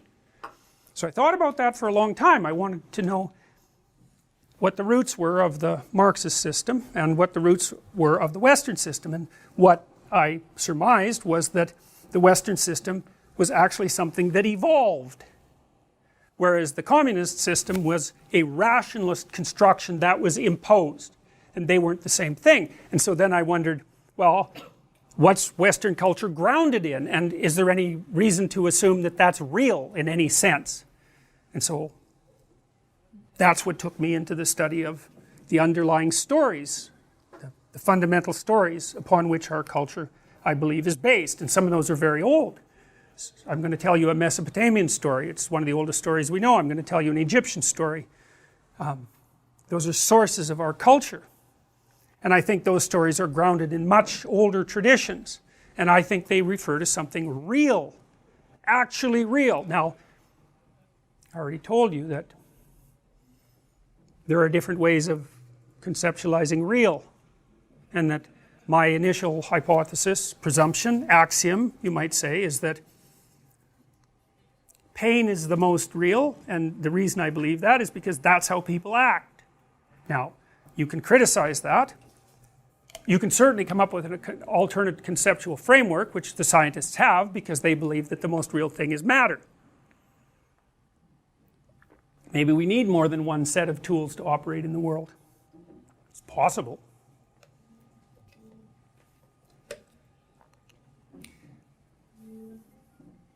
So now I want to tell you what I think the fundamental constituent elements are of stories. And one of the things that I hope is that knowing this will make you immunize you against ideology. And the reason, because I believe that ideologies are fragmentary meta-narratives. And they have their power because they're grounded in the meta-narrative, but they only tell part of the story. But they have power because they're grounded in the fundamental narrative. And so, here's the fundamental narrative as far as the characters, let's say. We're going to say that people are prone to characterize the world. We're social primates, we're social cognitive primates, so we tend to see the world through the lens of a social creature. And so, and partly because we're concerned with acting in the world, and the world is mostly other people, then we conceptualize the ground of that structure for action in characterological terms. So the most fundamental reality is chaos. And chaos is what you don't understand at all. You can't even conceptualize it. You come into contact with it in bits and pieces. When the towers fell, when the Twin Towers fell, chaos reigned for a few days. Everyone was shell-shocked. And that was chaos. And chaos is what you experience when your story falls apart. And that's a descent to the underworld. That's chaos. And basically you live in order and chaos. And order is where, when you do what you think you should do, what you want to have happen, happens. That's order. That's explored territory. And chaos is when you do what you're supposed to do to get what you want, and it doesn't happen. And then that place that you're magically in when that happens, that's chaos. and it has different depths. You could say it reaches all the way to hell, and that usually happens when your life falls apart very badly, and you're down in that chaos, and you realize that it was your fault, and that you did something wrong, and that you knew it and you ignored it. That's the worst form of chaos. So there's chaos itself, and then the next thing is fairly straightforward. You could think there's the individual exists in culture, and culture is embedded in nature. Pretty straightforward. Nature is mother nature for reasons we'll get into, and culture is father culture. And I think that's because the fundamental dominance hierarchies in human primates are masculine, and that nature is assimilated to the feminine because it's, well, for two reasons. First of all, females do the sexual selection among human beings, so they actually are nature from the Darwinian perspective. And second, nature is the productive biological force. And so we've always conceptualized males and females, and we've used that conceptualization to sort out the world at large. It's a metaphor. But it's not just a metaphor, you know, it's reasonable to consider culture as a judgmental father. It's really reasonable because, you know, you have a group of people around you, some friends, some people that watch you work, some judges, and that stretches across a very long expanse of time, and those people, as an aggregate, make an entity that is judging your reputation constantly. And it's perfectly reasonable to personify that because it's like a meta person that's watching you. And so it's a useful metaphor. There's a meta person that's watching you. Well, yeah, there is, obviously. So now you could say, well, that's not real. It's like, it's not real the way a scientific truth is real. It's a different kind of real. Well, nature has two elements. It's destructive and creative. Obviously, there's the beauty of nature and its bountiful element, and then there's, you know, Anopheles mosquitoes and elephantiasis and cancer and starvation and all the terrible elements of nature.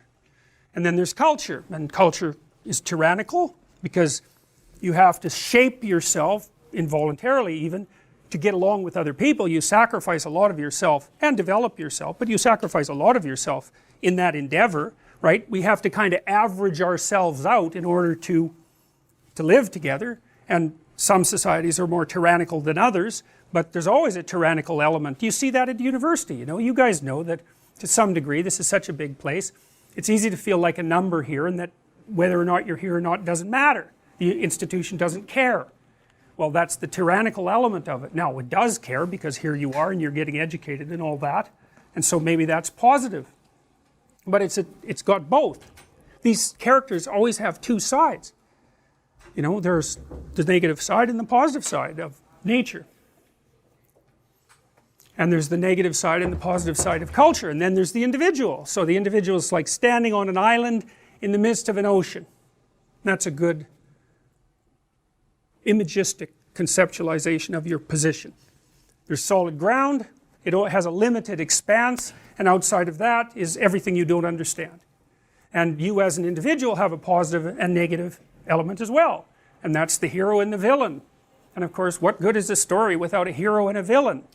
And the villain is the person who isn't acting like a person should act, and the hero is the person who's acting like a person should act. And so you go to movies and you read books, and there's heroes and there's villains, and to some degree what you're doing is you're fleshing out your notion of a villain. You know, you read about 30 villains and you think, well, there's something villainous about the villains that's the central element of villainy, whatever that is, and you could imagine you construct out a meta-villain and a meta-hero, and those are the characters in religious stories, generally speaking. You know, in the Marvel movies, there's Odin, and Odin has two sons, right? Thor and Loki. Thor is like,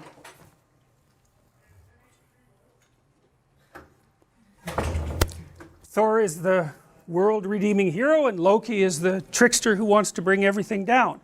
And you have to recognize that in yourself. Or it's useful to, because otherwise you underestimate. Is this positive psych? No, it's maps of meaning. Positive psych. It's definitely not that.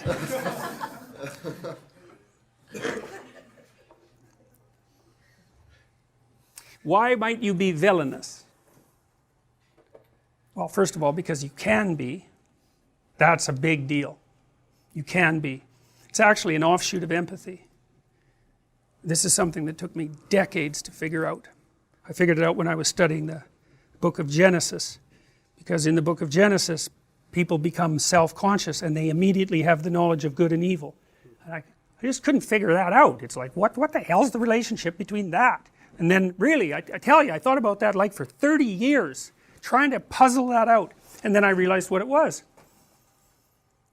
If you're self-conscious, you can conceptualize yourself as a being. You know that you are. And you know what you're like. And you know what hurts you and what doesn't. And as soon as you know what hurts you, you know what hurts her. And so that's the knowledge of good and evil that comes along with being self-conscious. This is something that distinguishes human beings from every other animal. You know, a lion will eat you, but it doesn't really want to tear you apart slowly just for the fun of it. Well, it eats you, it just wants to eat you. And you know, you could call that evil. It sucks, that's for sure. But animals are beyond good and evil in that sense. But human beings, man, we can aim our malevolence, and we're really good at it, because we can imagine, God, this would hurt, and if it hurts me, man, it's really going to hurt you. So, and you need to know that you're like that, because you are like that. And if you don't know you're like that, or if you don't think you're like that, you're even more like that than you think. Because the people who are most like that are people who don't think they're like that at all. And you have to contend with that. And that's why in many systems of thinking, the world is conceptualized as a battle between good and evil. And it's an appropriate conceptualization. It's a meta-conceptualization. And the culture is the wise king and the tyrant, and that's always the case. And you're always stuck with that, because as an individual, with your negative side and your positive side, your negative side is the resentful side that is irritated at the limited conditions of being and the suffering that entails, and its arbitrary and unfair nature.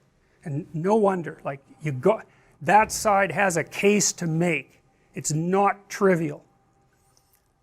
In the Brothers Karamazov, that argument is laid out beautifully. There's a character, Alyosha, who's a monastery novitiate, and not really a sparkling intellect, but a very good person. And he has a brother, Ivan, and Ivan's a vicious genius.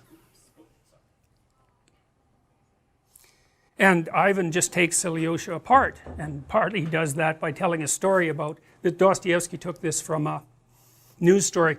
The news story was that this mother and father had taken their young daughter and locked her in the outhouse overnight when it was like 30 below, and you know, she stayed out there crying and screaming and froze to death. And Ivan basically said to Alyosha, you know, a world in which that could happen should not be. It's a good argument. You know, and you can multiply that by millions of examples. So the part of us that is opposed to being and resentful, it's got a point, man. The problem, as far as I can tell, is that if you act that out, then it makes what you're objecting to worse. Now, you might be happy about that, and you might think, well, people couldn't be consciously pursuing that, but yes, they can. I would recommend a book called Panzram if you're interested in that sort of thing. It's a book written by a man who raped 1,200 men and killed dozens and burned things down to the ground every chance he got, and tried to start a war between England and the US, and who was aimed at nothing but mayhem. And he wrote an autobiography at the request of a doctor who had befriended him, and he tells you exactly what he did and why.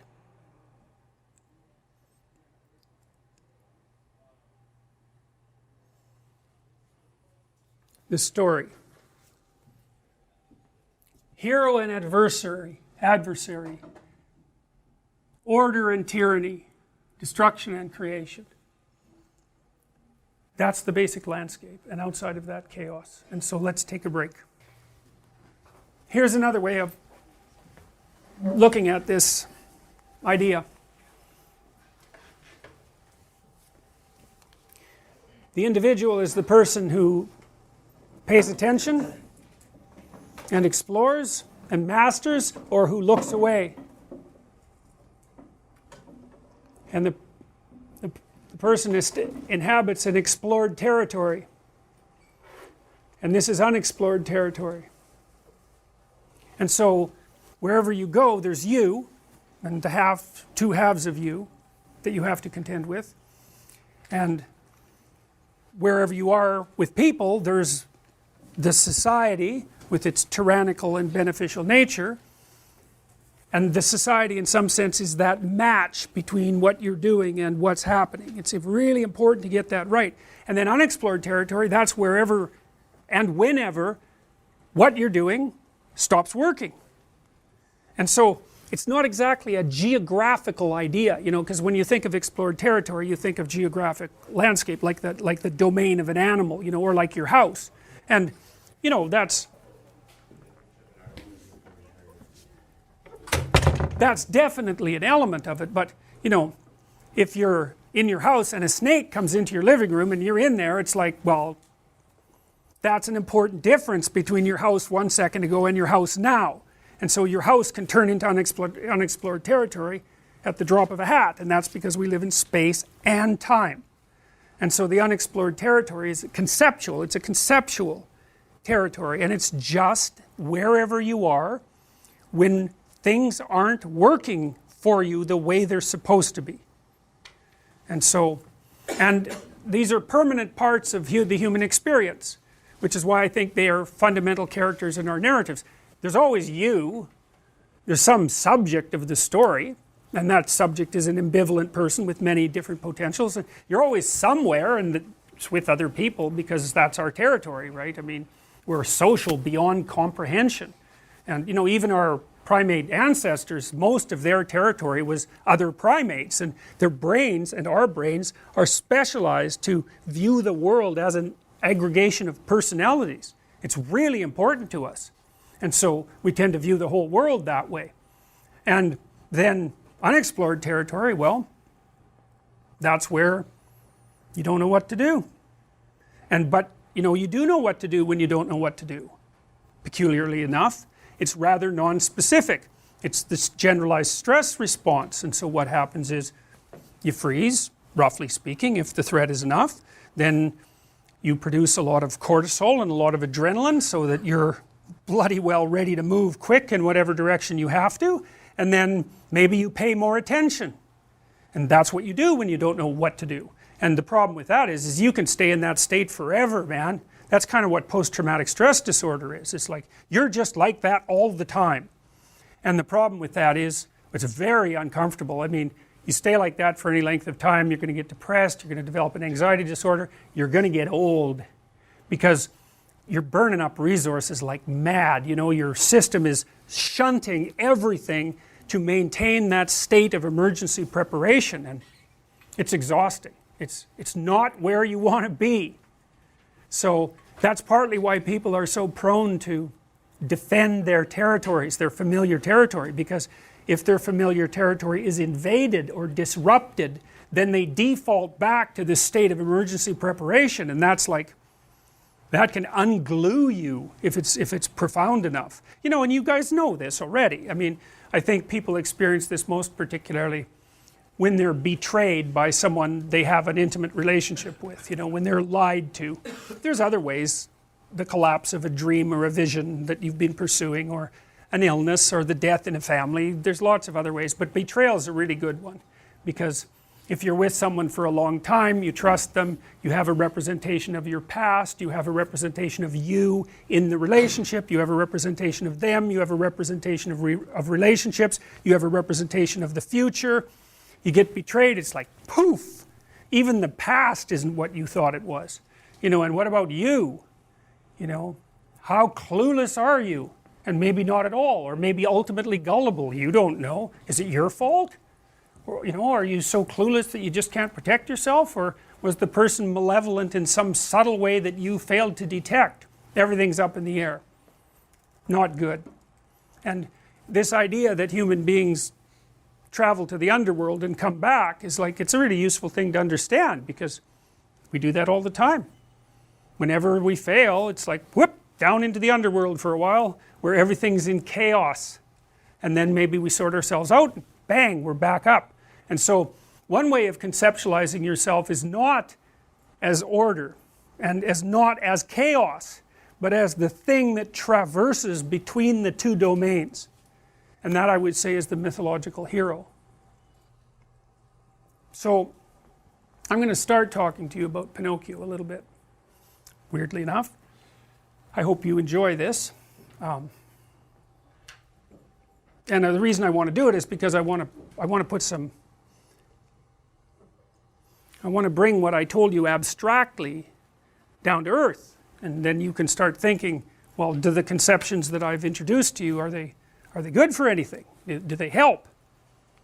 That's the order, descent into chaos, re-establishment of order. That's Paradise Lost, Profane History, Paradise Regained. It's the classic comedy, and that's the story of life. And so the question is, how do you manage it? And so that's a question you really want to know the answer to. So you'll pay money, weirdly. You'll line up and pay money to see a story about that, even if you don't even know that that's what the story is about. And the reason for that is that actually part of you does know what the story is about. You have your cognition has multiple layers. You understand things that you don't know you understand in ways that you don't understand. And you can tell that because, we talked about Pinocchio a little bit, how absurd it is, and that it doesn't matter. Well, sorry, I have a question. So we've been talking, chaos is when people don't do what they expect to do in a negative sense. So something bad happens to you. What if the reaction is extremely positive? Like something that you don't expect, like winning a lottery. Do you also go into the stress response, or? So it would be the same thing? No, it's not quite the same thing. It's a good question, and we will address that. We will address that. I mean, winning the lottery is generally not a good idea for people. Because it's just too much. It's too much for them. It flips their lives upside down. So, and they tend at best to return to their original baseline level of emotion. But yes, something remarkably good, I mean, it's a lot better than something remarkably bad, obviously, but it still can have that destabilizing effect. So it depends on what elements of your life it disrupts. In some sense, you have a map that you're operating within in the world, and that map is predicated on assumptions of different sorts, some shallow, some profound. When the profound assumptions are devastated, huge chunks of the map are invalidated, and that can happen sometimes when dramatically positive things happen as well. So, but the fundamental rule is, the more of your axiomatic presuppositions are disrupted, the harder it is on you. Like maybe you quit your job because you won the lottery. It's like, hey, I'm off to the beach, I'm going to drink margaritas. It's like, that'll work for about 4 days. You do that for 3 months, you're a beach alcoholic. It's like, that's a real improvement. So it's not that easy. And often too, if you take people out of their routine, they just flounder. Their circadian rhythms go, they don't eat properly, they don't know what the hell to do. So this is often why people have such a hard time when they retire. I'm going to retire and relax. It's like, if I relaxed for 2 weeks, I would die. I need something to do. I need to be engaged in something. So, okay. Pinocchio, Disney movie, an early one, a masterpiece. And so I'm going to walk you through it, and I'm going to tell you what I think it means, and you can tell me if you think that that's useful. And I'm only going to do that for about 10 minutes today, because I do want to cover some of the details of the class, and then next class we'll continue with this. So the movie opens with the opening credits, which are carved wooden signs, which is like a hint, you know, because Geppetto's a carver. And it starts with this song, which was actually quite a popular song. And it's a bit of a, what would you call it? I don't think the poetry is particularly profound, but it was a song that people liked and people still listen to, and it sets the tone for the movie, which is what music does.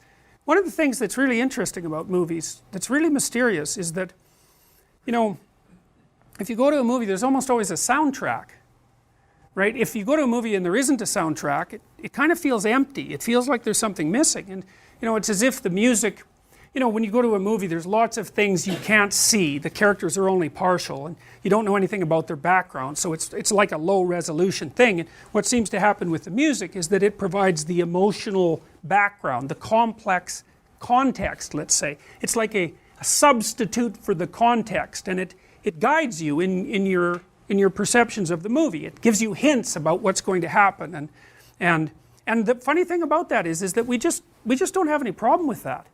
You know, it's like, yeah, of course a movie has a soundtrack, and of course when there's a dramatic scene the music gets dramatic, but that doesn't happen in real life, so you'd wonder why we would accept it in a movie. And I think it's partly because we're willing to accept the amplification of reality that constitutes a movie. And in fact we find that compelling, and music is one of the things that does that amplification, the dramatization, and that's acceptable to us. This song I find quite interesting, so I'm going to take it apart quite a bit. In some sense I feel foolish doing it, because it's, you know, it's a childish song in some ways, but that's okay. When you wish upon a star, makes no difference who you are. Well, okay, there's some mysteries there.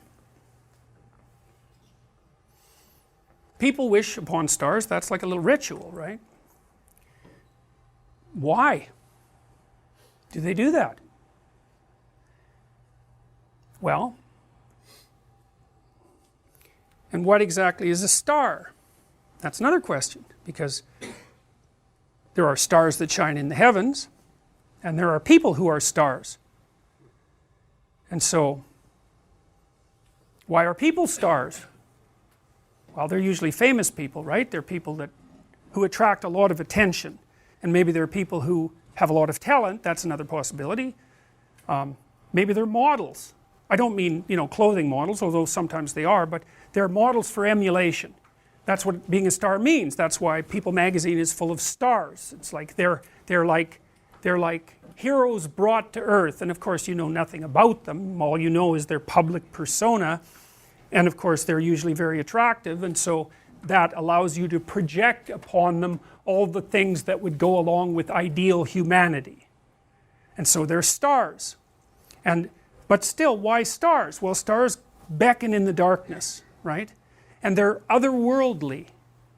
That's the thing that's cool. They're not of this earth. And I mean that technically, because obviously they're not of this earth, but I also mean it phenomenologically. I mean it as an element of human experience. So most of you are urban, and so you've not had the experience of, perhaps, of the full night sky, you know, and that's really too bad, because the full night sky is one of those experiences that actually induces awe, naturally, you know. And no wonder, you look up there and there's just stars everywhere, right? You're looking at the edge of the galaxy. That's the Milky Way, right? It's the edge of the galaxy. It's like, wow, there's the edge of the galaxy. And there's just so many of them. And it's such an expanse. You're looking into infinity. You're looking into the unknown. You're looking beyond yourself, that's for sure. And, you know, that produces a sense of awe in people, like looking at the Grand Canyon or something like that. And you're looking at something that transcends yourself. But that feeling of awe, that seems to be something that's a natural part of our response. You know, you might feel awe when you meet someone that you regard as particularly admirable as well, because you feel that there's something transcendent about them. So here's an interesting thing to think about. There are people you admire. and there are people that you don't admire. And that's a clue, right? That's a clue as to your value system. And it might be not really something you can even put your finger on. It's like you find this person captivating, you find this person admirable. And it's as if there's something inside of you that's looking for what's admirable, you know, assuming that you are. And that person who's admirable has a faculty, some faculty, that you would like to have for yourself. And so they're a model for emulation. And that's part of how people develop, you know, like little kids often develop little hero crushes on older kids. You know, not that much older, but sort of the person that's sort of just within their grasp, and then they follow them around and imitate them, and, you know, so they're imitating what they find admirable. Well, the fact that you find something admirable is a hint as to the structure of your unconscious value system. And so you could think, even as an exercise, you could think, well, what qualities of a human being do I find admirable? You have to ask yourself that, in a sense. You can't really think about it. There is a difference between asking yourself a question and thinking about it. You know, because it's more like when you're asking yourself a question, it's contemplative. It's like, well, what do I find admirable? It's a question. You don't know. And if you're fortunate, and this happens quite regularly, an answer will float up from wherever the hell answers float up, and you know, oh yeah, that's one, and you can write that down, and you get some idea of what your ideal is, you know, and you have one likely, and what your counter ideal is. Star. Well, to wish upon a star is to raise your eyes above the horizon and to focus on something transcendent that's beyond you. To focus on the absolute, we could say, to focus on the light that shines in the darkness. Now, a star is, people wear diamonds because they're like stars, or they're like the sun, and they're pure and perfect, and they glitter. And so there's something about the light too. There's something about a source of light. It's a source of illumination and enlightenment, and the light that shines in the darkness is a deep metaphor, right? It's what you want. You want a light to shine in the darkness. And so the star has all that. And so people wish upon a star because they have some intuition that aiming above the mundane has the potential to transform themselves. They make a wish. Well, if you're going to make a wish, you should aim at something high. And even just aiming at that is more likely to make the wish come true. And this is not metaphor.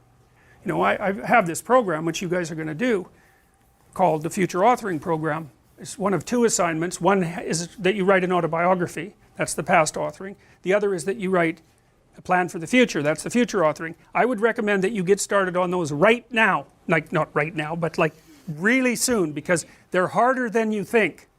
And some of you are going to write like 15,000 words. You're going to get sucked right in. This happens all the time. You're going to get sucked right into it.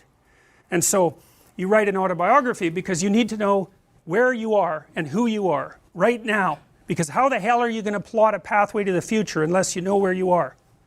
And then you need to write about the future because you aren't going to hit something unless you aim at it. That's for sure.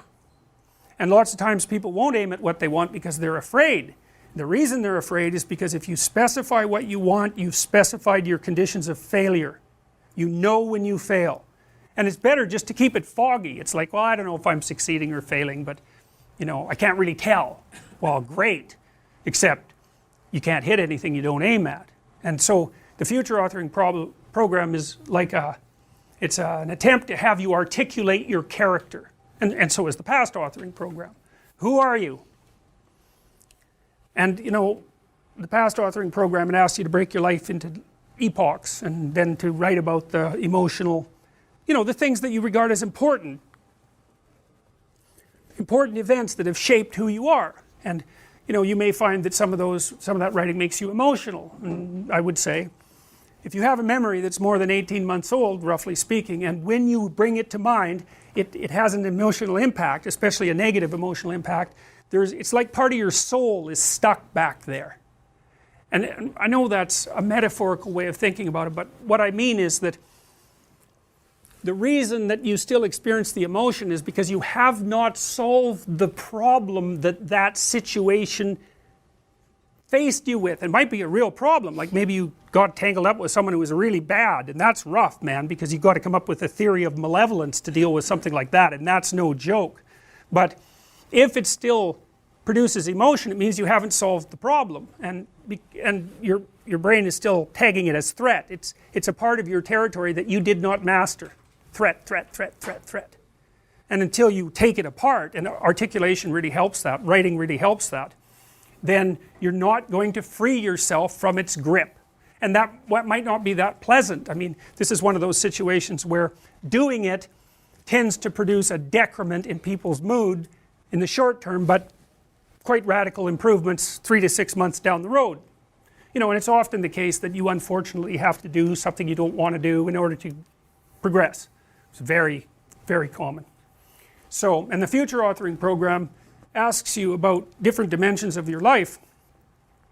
Like, because you know, you can think of yourself as a personality inside your head, but you're nested in systems that transcend you, and they're just as real as whatever's in your head. It's like, well, what do you need for life? Well, that's pretty easy actually. Some friends, that's a good thing. Intimate relationship, that's a good thing. A family, you know, either the one you're going to produce or the one that you come from, where people to some degree love and care for one another. That's a good thing to work on. You need some plan for your career. You've got to fit in somewhere that people regard as important and that they'll trade with you so that you can live. You need something worthwhile to do with the time that you're not at work, and you need to pay attention to your mental and physical health, and you need to regulate your use of substances, which is a strange one, but alcohol does lots of people in, so it's worth thinking about. That's why we put it in there. So then it's like, okay, what the hell do you want? What do you want from your friends? What do you want from your family? What do you want from your career? If you could have what you wanted, and that's what the program asks you, 3 to 5 years down the road, you get to have what you want.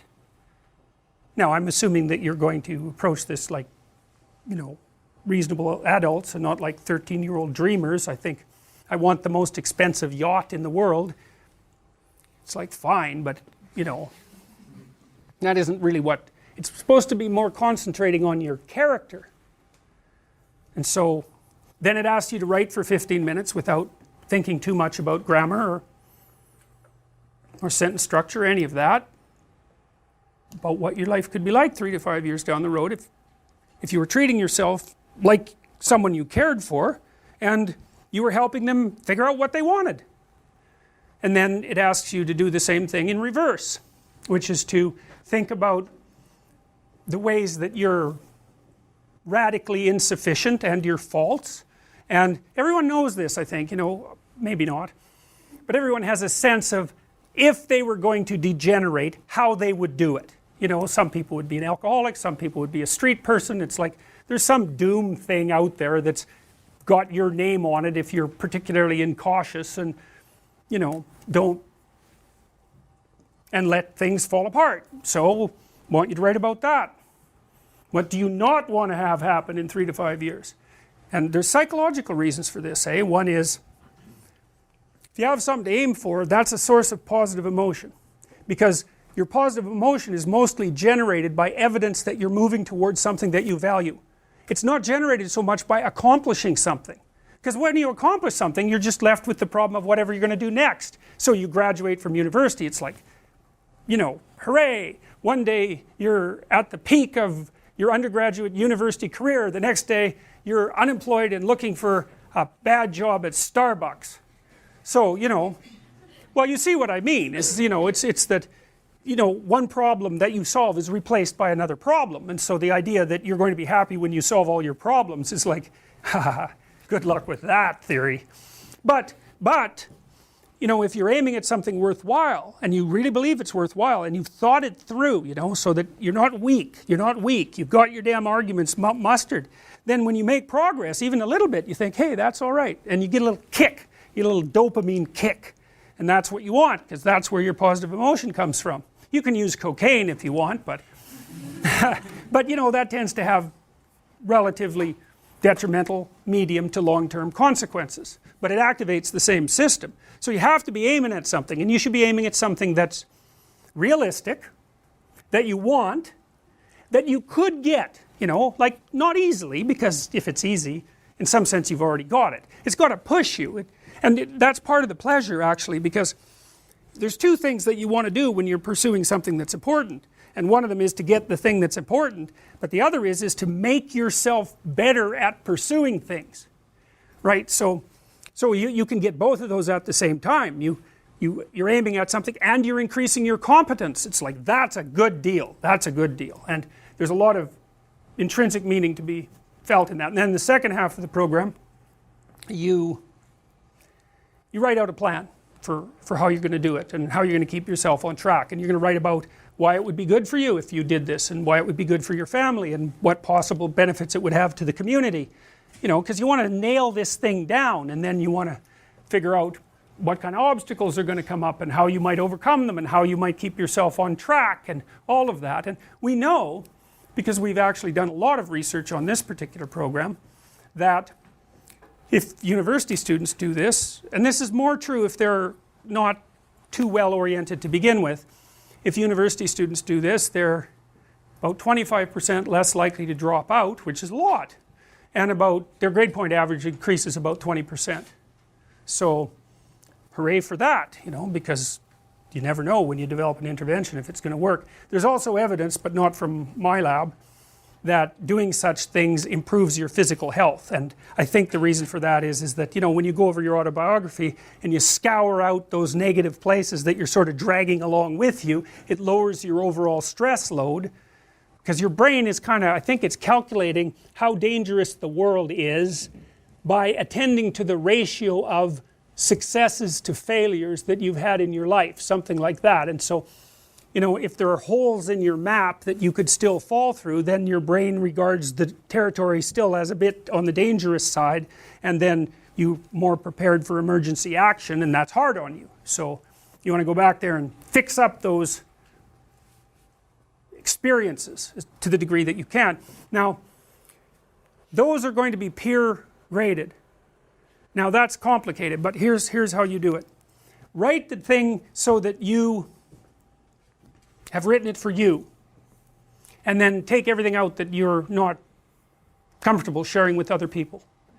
And so there's a couple of reasons I do it that way. One is just that there's just no other way to do it, because if I want to do this with you, the grading load is too high to do it. So I thought, well, it's still worth doing, and because this is a class about narrative and about self-narrative, it's the right thing to do. And most of you are graduating soon, and it's like, it's helpful. I think you'll find it very helpful. That's what students report. And so you'll each read, 3 people will read each of your offerings and give you a grade, and then you get the average of the best 2 grades. And they're supposed to provide you with constructive feedback. And constructive feedback is sort of mostly, what did you do right? You know, and maybe some hints about where you could flesh it out and all that. But so that's that, and you need to write an essay.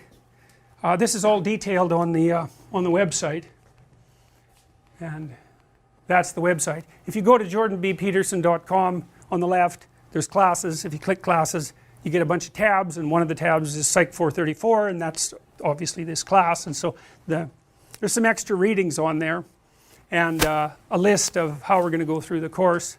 The dates aren't right. I got to update it, and I haven't finished that yet, but the rest of it's pretty much the way it is.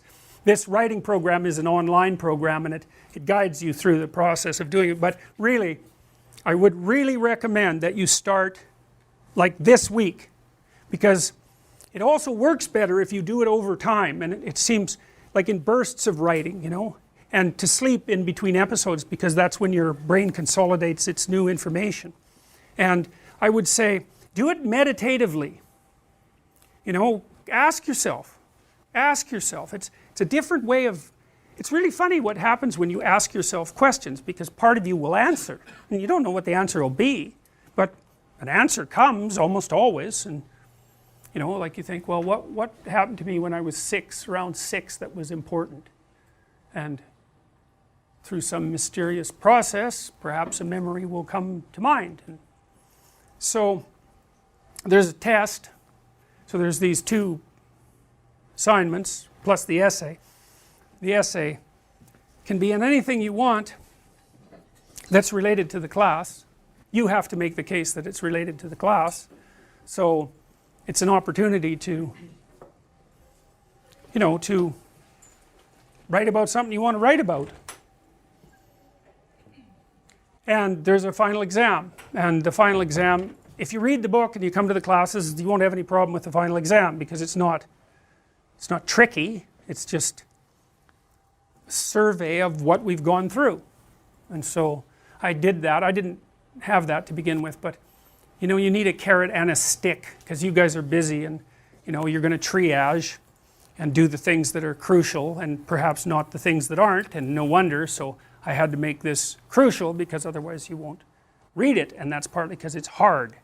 And so, but hopefully the course lectures will help guide you through it. And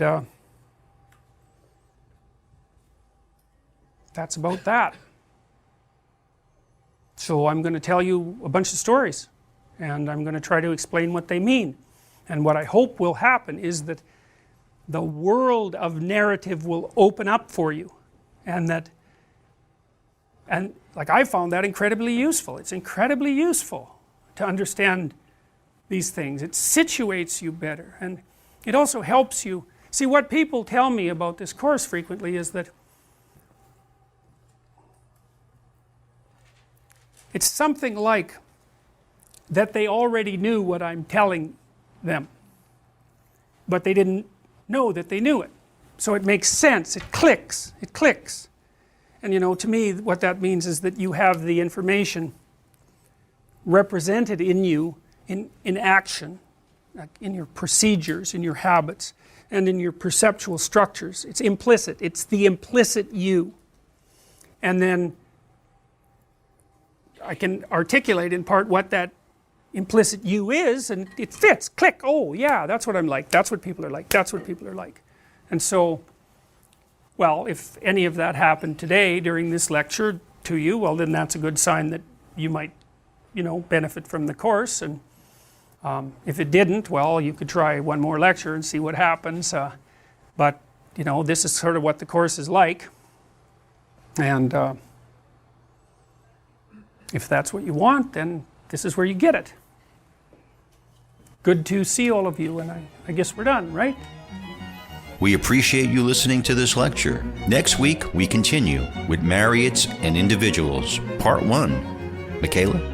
If you found this conversation meaningful, you might consider picking up Dad's books, Maps of Meaning, The Architecture of Belief, or his newer bestseller, 12 Rules for Life, An Antidote to Chaos. Both of these works delve much deeper into the topics covered in the Jordan B. Peterson podcast. See jordanbpeterson.com for audio, ebook, and text links, or pick up the books at your favorite bookseller. Remember to check out jordanbpeterson.com/personality for information on his new course. I hope you enjoyed this podcast. If you did, please let a friend know or leave a review. Follow me on my YouTube channel, Jordan B. Peterson, on Twitter, @JordanBPeterson, on Facebook, @Dr. Jordan B. Peterson, and at Instagram, @Jordan.B.Peterson. Details on this show, access to my blog, information about my tour dates and other events, and my list of recommended books can be found on my website, jordanbpeterson.com. My online writing programs, designed to help people straighten out their pasts, understand themselves in the present, and develop a sophisticated vision and strategy for the future, can be found at selfauthoring.com. That's selfauthoring.com. From the Westwood One Podcast Network.